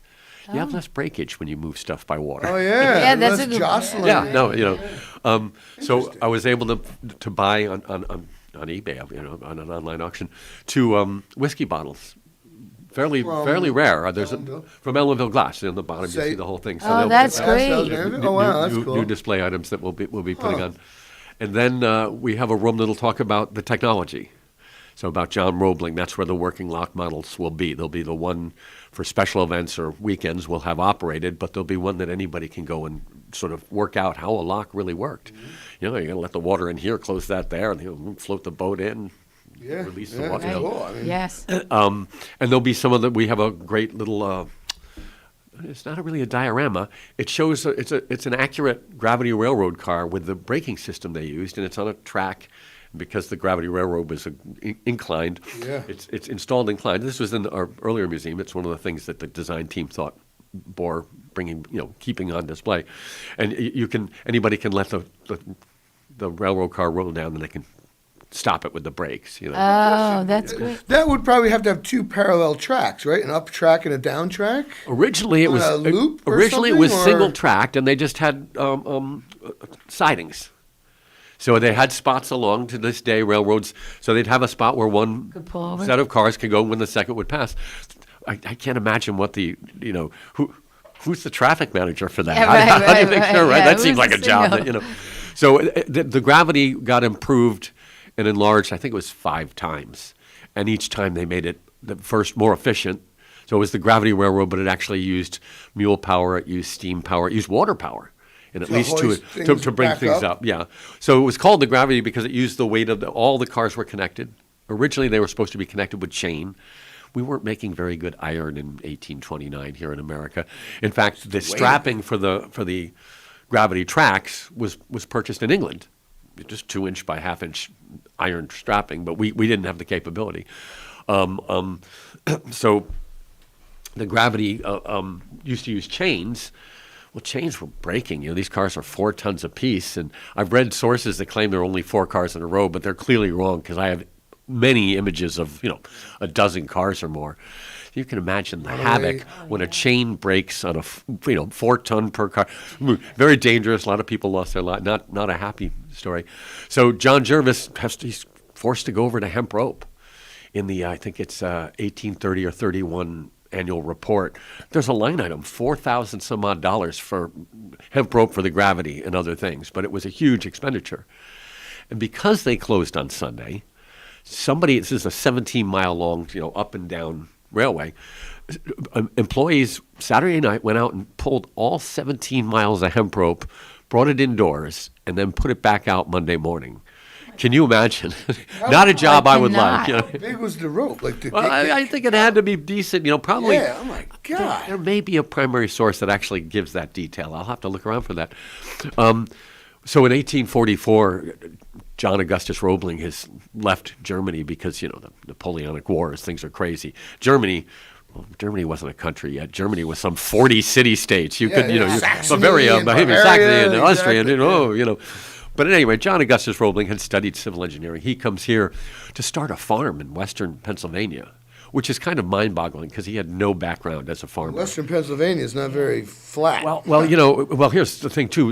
A lot of Germans had already settled in Pennsylvania in the 18th century. And they had taken on, not even these were farmers. Okay. The coal miners come later, So all the good land was taken. So Saxonburg is the town that John German descent. Roebling and his compatriots, although they all kind of get they're all going to go to one place, but that doesn't happen. They start sheep farming.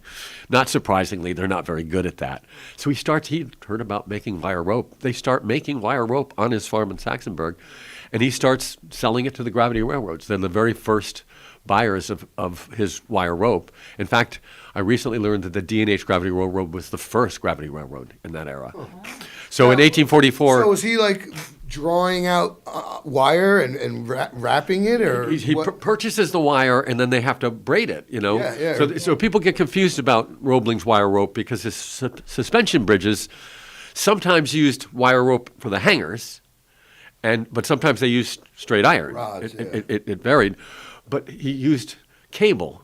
But the cable wasn't braided, so I can get you aircraft cable. I use it on double bases, in fact. You can buy that braided. Right? Well, it's even braided. It's but it's made just like rope. So there's the wire rope, but when he built his suspension bridges and aqueducts, that's just individual wires, continuous, run back and forth, because otherwise they're not going to carry the load right. If it's not each wire. Yeah, it was laid out on site. There's, I remember reading about the Brooklyn Bridge. The trams back and forth and back and forth and back. Drawing the little strands out. So every individual wire spliced as you ran out of the last drum of wire. You got the next one. Then they were all painted and then wrapped. And that wire rope at the Roebling Aqueduct down in the Delaware has to be. It's a highway bridge. It has to be inspected X number. So about 10 years ago, inspected as good as the day it was put in. Just really that lead paint they used back then. Well, yeah, that's part of it. Yeah, it is. How smart would we be if we hadn't been sitting around with all that lead paint? Oh well, eating chips, those tasty sweet paint chips. But now we have to travel into the fourth room, and what's going to be? There we go. Good for you. And the fourth room will be. It was John Novy's bar. It's in the 1827 edition. So the canal is starting to be built by 1827. It's actually holding water in New York State, and they're using it. They're training people and moving material. So they build an extension.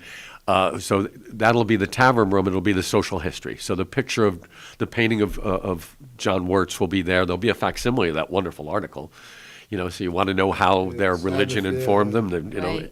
According to them, it was really important. The hand of God had a And we'll talk about women and children. We'll talk about people of color. As well as and immigrants, of course. So we'll talk about the marginalized population. I've got an article that I'm just finishing up. I've just sent it to some colleagues to review before submitting it.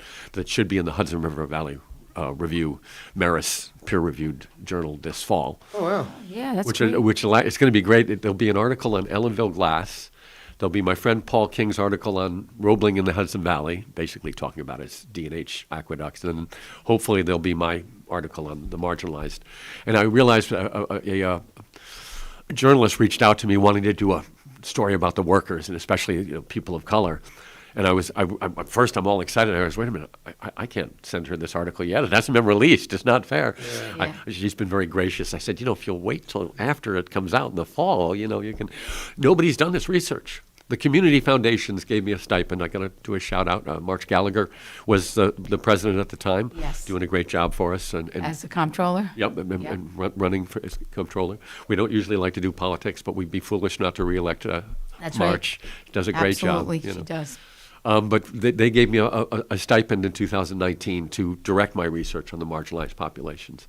And I always say I would be doing it anyways, but not, when somebody gives you some money and says, hey, do this topic, you feel compelled to have a product. So I've done 2-3 presentations. I've even now branched off during COVID. I did the Black experience on the D&H Canal for Schoharie Crossing. I did Immigrants in the D&H Canal for New Paltz Historical. Anything on D&H TV? Oh, these are all on D&H TV. Oh, they all are. I did a Great. presentation Okay, so for the for anybody Roebling listening. Museum on Roebling in the D&H.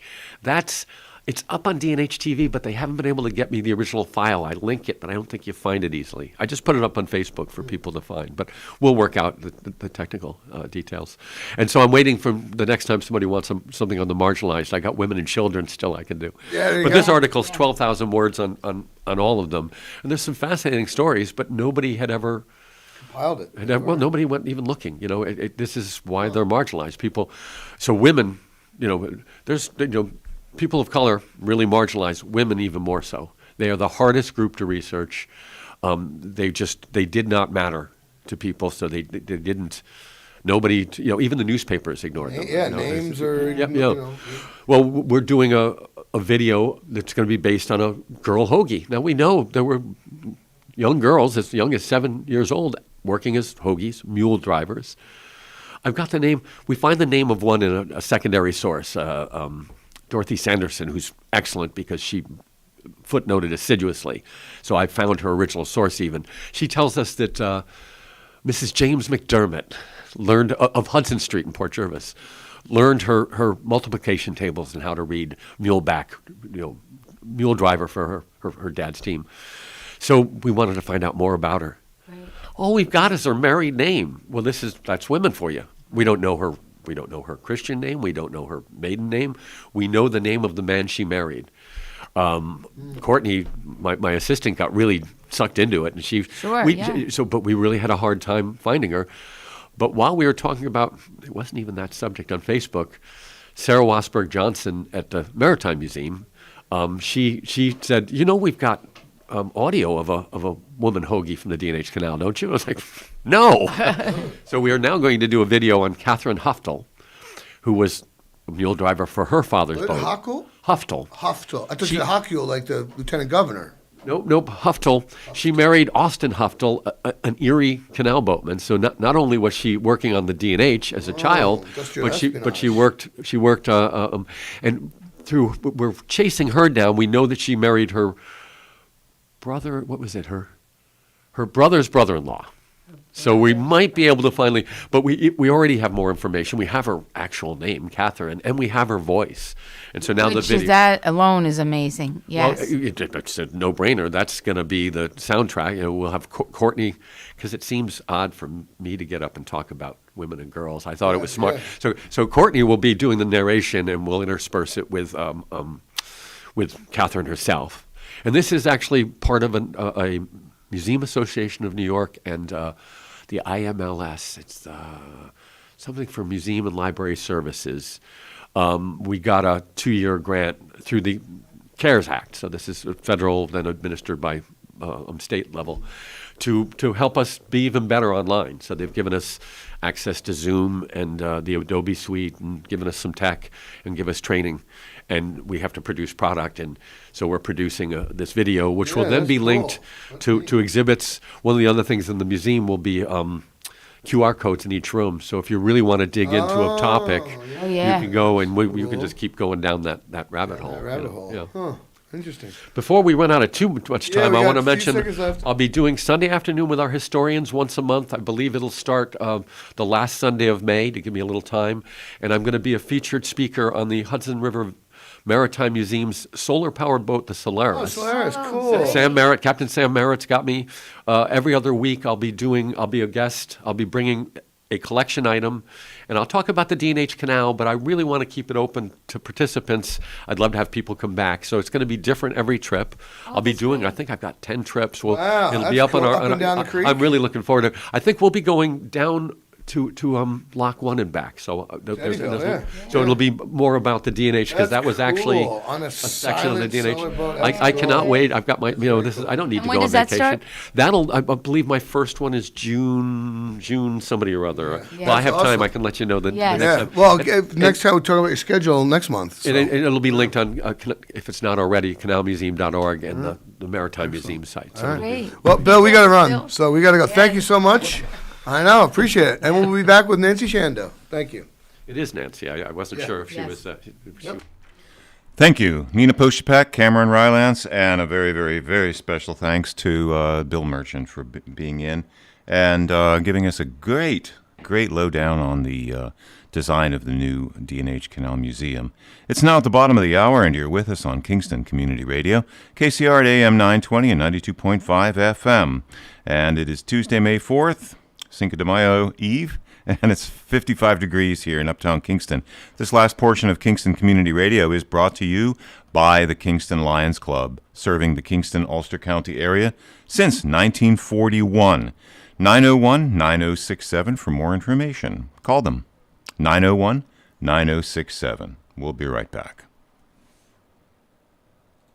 Thanks for starting your day with Kingston Community Radio on 920 WGHQ AM Kingston and 92.5 W223CR FM Kingston, New York. Magic 92.5.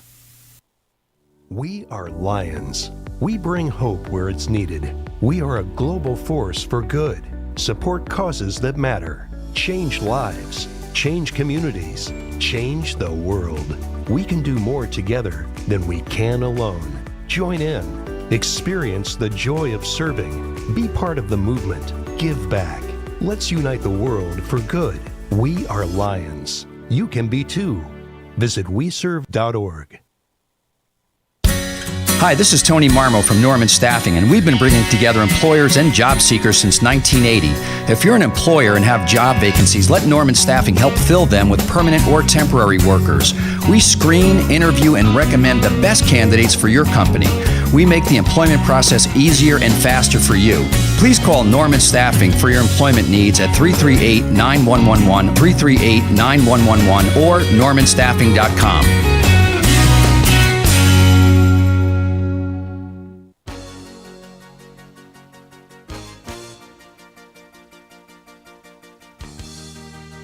Hi, this is Dina Roy from Hurley, and I support the Kingston Community Radio, and so should you. And we're back. You're with us here at KCR, Kingston Community Radio, for a terrific Tuesday.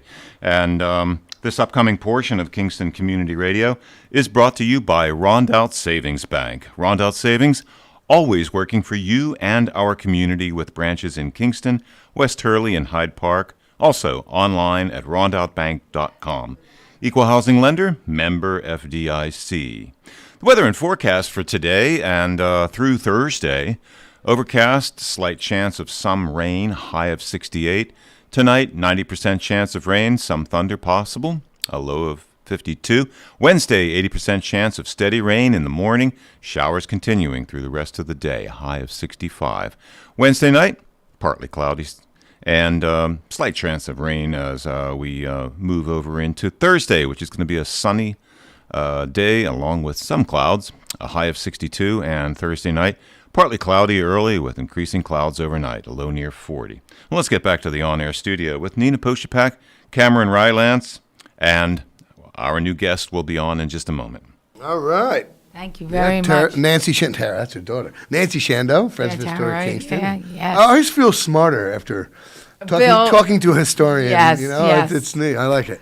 Yes, I'm always amazed because there's so much information that we're on the radio, so people don't realize there is not one note in front of Bill. Yeah, he knows all those dates. Right from, yes. So, Nancy, are you with us? Yes, I'm here. Good morning. Good morning. Good morning, Nancy. Hi, so nice to see you today. I hope to be back in person next time, but I'm calling in this morning. That's good. We will be here waiting for you next time. I just wanted to mention I had a topic all set. Yes, I'm here. Yep. Okay. Just want to mention I had a topic all set for this morning, of course. And then when I heard that Ed Ford passed away, I thought I can put that on hold. I just wanted to use this time this morning to celebrate Ed and celebrate Ed's work that he did for Kingston, for Friends of Historic Kingston as a founding member.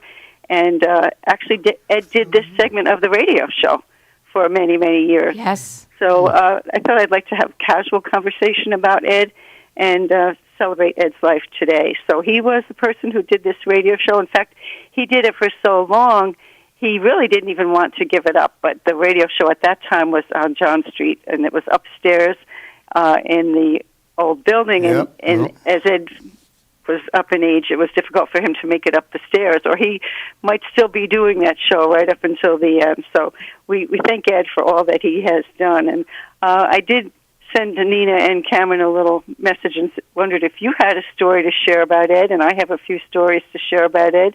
And so let's do that and celebrate his life the day of his memorial service today. Well, just if I could, a question. I didn't realize that he was a founding member of the Friends of Historic Kingston. I thought that's been around for 100 years. One of the group that founded this organization way back in the beginning. Of course, they were spearheaded kind of by the destruction of City Hall and the urban renewal in Kingston.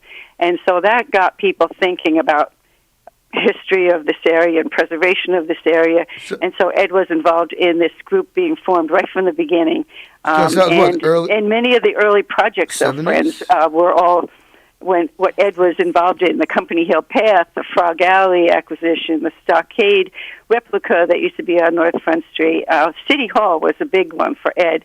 City Hall was in danger of being demolished, in the early 70s, and there was a famous local picture of people protesting in front of City Hall, holding signs, and Ed is in that picture, and signs that would say, "Remember the old post office," because we didn't want to see the City Hall be destroyed. So Ed was quite active in the group that saved City Hall, and of course, it's so beautiful today. And even especially the Common Council room. Ed loved the lunettes around the upper portion of the Common Council room that tell the history of Kingston. And one was actually dedicated to him several years ago, and that made him so happy. And I know, Nina, he was very happy with the way that your office makes all the archives available to people and the public. So he would always be happy about that. Yeah, Thank you for doing that. Well, I have to say, when I first became county clerk, and I really wanted to, we titled our archival gallery and everything "Archives Alive," and I wanted to really bring the archives out to the public. Ed was a mentor. He was a friend. I could pick up a phone anytime, and he was so encouraging. And in the beginning, even though I was in the county clerk's office that time for probably, 28 years or so, that part of the county clerk's office really didn't start to grow until Ed and I began working on different projects and different things together. But he always was there to support us no matter what we did. And he was always there to lend a helping hand. So you spoke about the lunettes at City Hall. And I remember when, Nancy, you were on the committee, Paul O'Neill was instrumental in that. And we dedicated the one that was when the wampum belt was yes, right, and the exchange with the Dutch and the British and the peace treaty, and that's the one that we dedicated to him. And all those molds, there's 21 of them, Nancy, I believe. He was instrumental in saving all of those molds and those lunettes, and there was only 3 that were damaged, which is amazing. So one of those 3 is the one that we dedicated to him. And just to speak about how the community loved him so much, Paul initiated this committee, and we were able to raise the money, and it was costly to put that to do that lunette, and but people loved Ed and loved what he did for the community, and just rallied around him. His 100th birthday party, right, Nancy? Another time with the community support. Mm-hmm. Yes, and when he dedicated that lunette, your office brought the actual wampum belt to the dedication ceremony. We did. And we were all there. It was great. What I like about that Common Council room with the lunettes, there's also a plaque under each lunette that explains what that signifies, what part of Kingston history. So I know Ed was very interested in that and very involved in preserving that part of City Hall, especially the history of City Hall. So Ed was, one of the founding members of Friends of Historic Kingston, and so through all these years, he served as a member, officer, special advisor to the board of Frederick Kingston, and we're going to miss him a great deal, but we thank him for all that he did for Friends. I have a story. I know it might be interesting to Nina about Ed. When I was getting ready to do a walking tour of the Old Dutch graveyard at one point for Friends of Kingston, and I was researching the graves that are there and trying to find Christopher Tappan. And I know Nina has been involved in all aspects of trying to find information about Christopher Tappan for years, who was the deputy county clerk for so many years back at Revolutionary times. And I was standing with Ed behind the Old Dutch Church looking at some of the Tappan headstones from the 1700s, 1800s, and said to Ed, there's Christopher Tappan, that's the grandfather of Christopher Tappan, and there's another Tappan, but there's no Christopher Tappan. And I just was so disappointed that we couldn't find him so he could be, mentioned on the tour that I was going to give. And this is when I was first learning about Ed's sense of humor. He stood next to the gravestone and looked at the church, and he said, well, when Christopher Tappan was alive, he was a great supporter of and I think he's a great supporter of the church today. And he looked at the foundation, and then it hit me what he was talking about. I think Christopher Tappan was probably one of the graves that's under the church today. So Ed literally a supporter. Surprised me with this little sense of humor that would come out, and I'd say, "Oh, Ed, you're right." So he did have a tremendous sense of humor that would surprise me quite often. Yeah, you would not expect it. I remember one time, we called him up. Oh, when we did the dedication of the marker, excuse me, at the Person House, and we called him up to speak, and he just had that wit about him that you just didn't expect it at that moment, and he would get up to the podium and just start with something that you just wouldn't expect, and he would bring a laugh to the crowd, and that was him all the time, even with his birthday party. Every time he would get up to speak, he was very funny and had a great sense of humor, and always a smile. Always a smile on his face. Yeah, I really like that. It was unexpected because, he would come up and you expect to hear just something really serious about history, and he could always intertwine something with a little sense of humor into the story, and I really liked that about Ed. There was another story that he told one time at Friends of Historic Kingston that I can mention because I think about it every time I walk past the Old Dutch Church. We were at the Friends Gallery at one time for some kind of talk or presentation, and Ed was talking about when he was a young boy. Of course, he probably was a member of that church for about 90 years. And when he was a kid, he said he was maybe 12 or 13, he and a friend of his, they managed to sneak into the staircase that went up into the steeple. And they were supposed to be up there, but they were just exploring. And they walked up higher and higher and higher, and he was telling this story. And they got up really high, and they saw a little hatch on the wall, or a little doorway. And so his friend opened the hatch and poked his head out, and then Ed poked his head out, and they looked outside, and they were way up in the clock of the church tower. And there's a little door up there. If you go past that clock and look at it, Ed and his friend opened that door and peeked out. Well, they didn't expect it, but there was a lot of people out on the sidewalk and in the area, and somebody looked up and said, look, and pointed up to them. And, they thought they were going to be in big trouble. But Ed's friend just started popping his head in and out and saying, cuckoo, cuckoo, cuckoo. And all the people that were watching just laughed. And then Ed and his friend came down and didn't end up getting in a lot of trouble anyway. But I thought when I walk by there, I often think of Ed being up there with his friend in the clock tower. Cuckoo so clock. He had so many stories like that. That's funny. He could share with us. That's yes. funny. Now, was Ed born in Kingston, do you know? No, Ed was born in Highland. Oh, okay. He moved to Kingston when he was about 10 years old with his family. But he did attend school here. He attended Kingston High School, graduated from Kingston High School in 1936. Then he went to New Paltz Normal School, graduated in 1939. Then he, shortly after that, of course, was in World War II. He went away in the service. I know Ed told me he was stationed in South America at one point during the war years. He was doing weather for the service. He was in the weather headquarters there.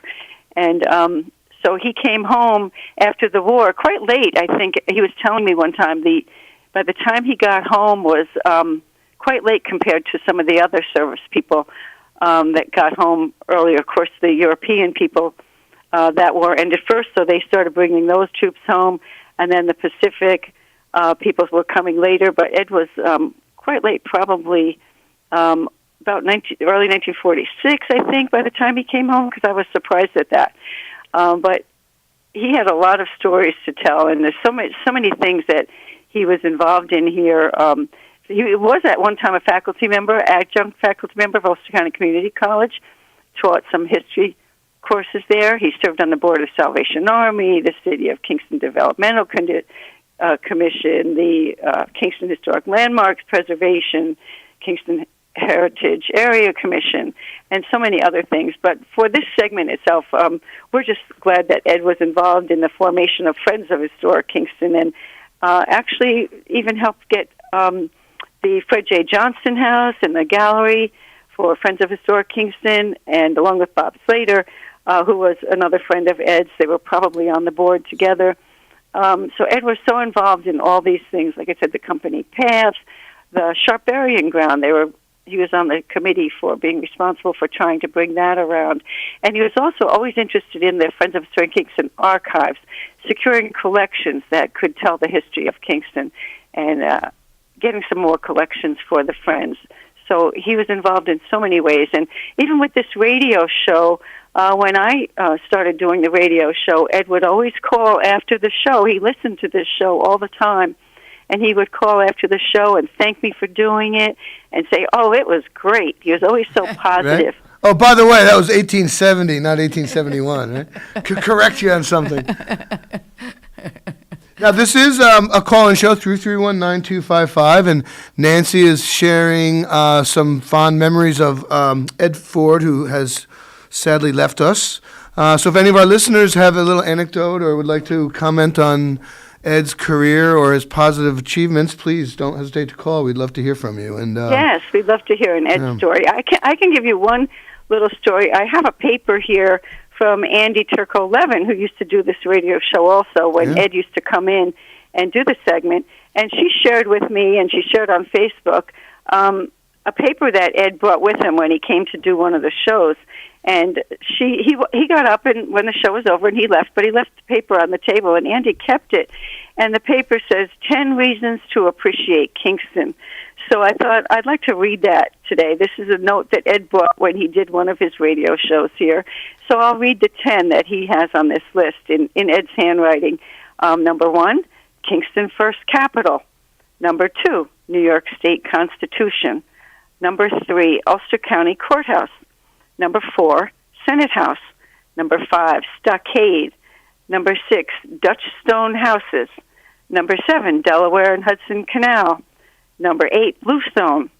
Number 9, Cornell Steamboat Company. And number 10, Kingston Point. And I think we like to add number 11, Reasons to Appreciate Kingston, Ed Ford. Yes. So this was a list that he brought to the station to talk about that day. He didn't have details because he could probably talk about all the details from his memory, but he had 10 items listed there that he thought were 10 reasons to appreciate Kingston, and he signed it at the bottom for Andy. So that's a great list, and I'm glad she kept that list all those years. Yes. You know, it's funny that you say that, Nancy, that he just had the list of each of those things, but everything else he spoke from memory. He didn't have any notes. I remember one time when he was on the radio with us, I think it was a Feel Good Friday, and he was speaking about his Streetwise book, and he had his index cards, and he had the index card box, and there had to be over 100 index cards, and each one of them had a street on it and the history of the street and so forth, and everything that really was laid out in his book. Not once did he go to those index cards, not once did he go to his book. every street. Here we were flipping through the book saying, what about this, West Chestnut Street? What about Albany Avenue, et cetera? And not once did he have to go to any of his notes. He spoke about each of those streets, the history, the homes on there, the history of the homes, and so forth. And it was just absolutely amazing to me, sitting there watching and listening, and everything was just from memory. He just works out of the box. Yeah, there you go. Now, out of the box is something that was always precious with Ed. Whenever he would call in, oftentimes he would call in 2015, 2016, 2017, and the addition to the conversation, whatever the conversation was just extraordinarily fresh and new and something that nobody else knew. Like you said, Nancy, unexpected. And he always had that insane amount of inventory at his disposal at any moment. And it was just absolutely refreshing every time he called in. And that's my little addition, is that I remember his call-ins very, very often, when he wasn't necessarily a guest, but he wanted to chime in and add an extra refreshment for the conversation. Yeah, very true. Now, didn't Ed build a personal archive, like a huge personal archive of stuff? It's funny that you say that. I was just going to bring that up because we were talking about Bill Merchant, when we're talking with Bill Merchant, and we're talking about historians, and sometimes historians want to they feel like it belongs to them. It's theirs. It's theirs. And the importance of sharing your collections and so forth. And I think that was one of Ed's biggest concerns, and probably something that I am really happy and pleased about, and that is that Ed wanted to make sure that his legacy continued and that those collections still were available for years and years and generations to come. And we had hired back probably 5 years ago Taylor Brook as our archivist in the archives, Ulster County Archives. And Taylor really grew and blossomed into the history community. When he first came to us, he had minimal involvement. And through the years, he really worked with the Person House and becoming part of the reenactors and so forth. And so when Ed was looking for someone to take over for him, and obviously no one could ever fill Ed Ford's shoes, he chose Taylor, which was really an honor to me and to the office, and of course to Taylor, that he would feel that Taylor would have the commitment, dedication, and loyalty to continue his legacy and what he started here in the city of Kingston. So Taylor Brook, who is our archivist, is now the city historian. And I just have to say a shout out to Ed, because that was a huge concern of his, that someone would be able to carry out his mission. And many times historians don't feel that way. Right, Nancy? Yes, I agree. And it wasn't about Ed to himself. He just wanted the information out there. So it was so important that he was involved with Taylor becoming the new city historian, and Ed wanted to share everything he had. And I read a beautiful post that Taylor put on Facebook after hearing that Ed passed about how Ed shared, of course, all the materials he could that went to Taylor that were important. Ed shared materials with other organizations like Friends as well, but he spent time with Taylor. Taylor said he was going to visit Ed once a week to sit and talk with him and get information that he needed, and Ed could tell Taylor things that he thought he needed to know. So it was so important to Ed to do this transfer of city historian, not just to walk away from it and carry a legacy with him, but to share everything he had with Taylor, especially his time. Spending time with Taylor, meeting once a week for more than a couple of years. So that was so important to Ed, to make sure that the information will be carried on. And he inspired people to continue to keep history alive. And I think that's so important. So many of us are inspired to keep history alive because of someone like Ed Ford, who didn't hold it to himself. So it's nice to know it all in your head, and to share it. So he shared it through the radio station. He shared it through being a city historian. He spoke to groups and organizations. He did some of the buried treasures on the lecture series, and I wanted to mention that today because I think 3 of Ed's are in that group of buried treasures. One of them is the Kirkendall lecture that he did right up in Montrepost Cemetery. They were all filmed and they're archived, and they're on the Kingston City website today. Just go to Kingston City, go to Arts and Culture, and then scroll down to Buried Treasures Lecture Series, and you can pick the Kirkendall is one that Ed did, and a couple others, I believe, also. So you can watch that and hear the lecture that Ed gave on that day several years ago. So he's still living on through these lectures and information that he shared with the rest of us. And I think that's so important. I'm just thinking that same thing, like seeing him, perform, voice, video, image, talking about history. It's like a perfect memorial to him. Doing what he loved, and he will live forever now.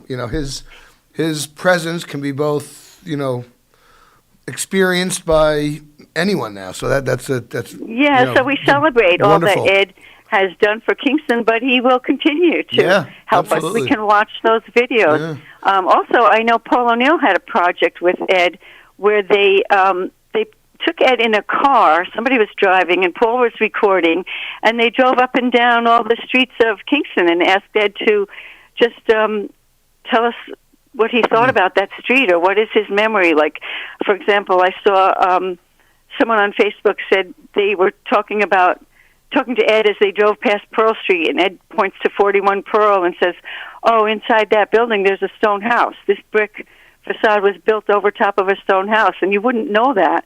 But as Ed was driving, he told them that story. So you're right, did record Ed. So I have to speak to that because Kevin Quilty was the individual, Paul O'Neill, that did that.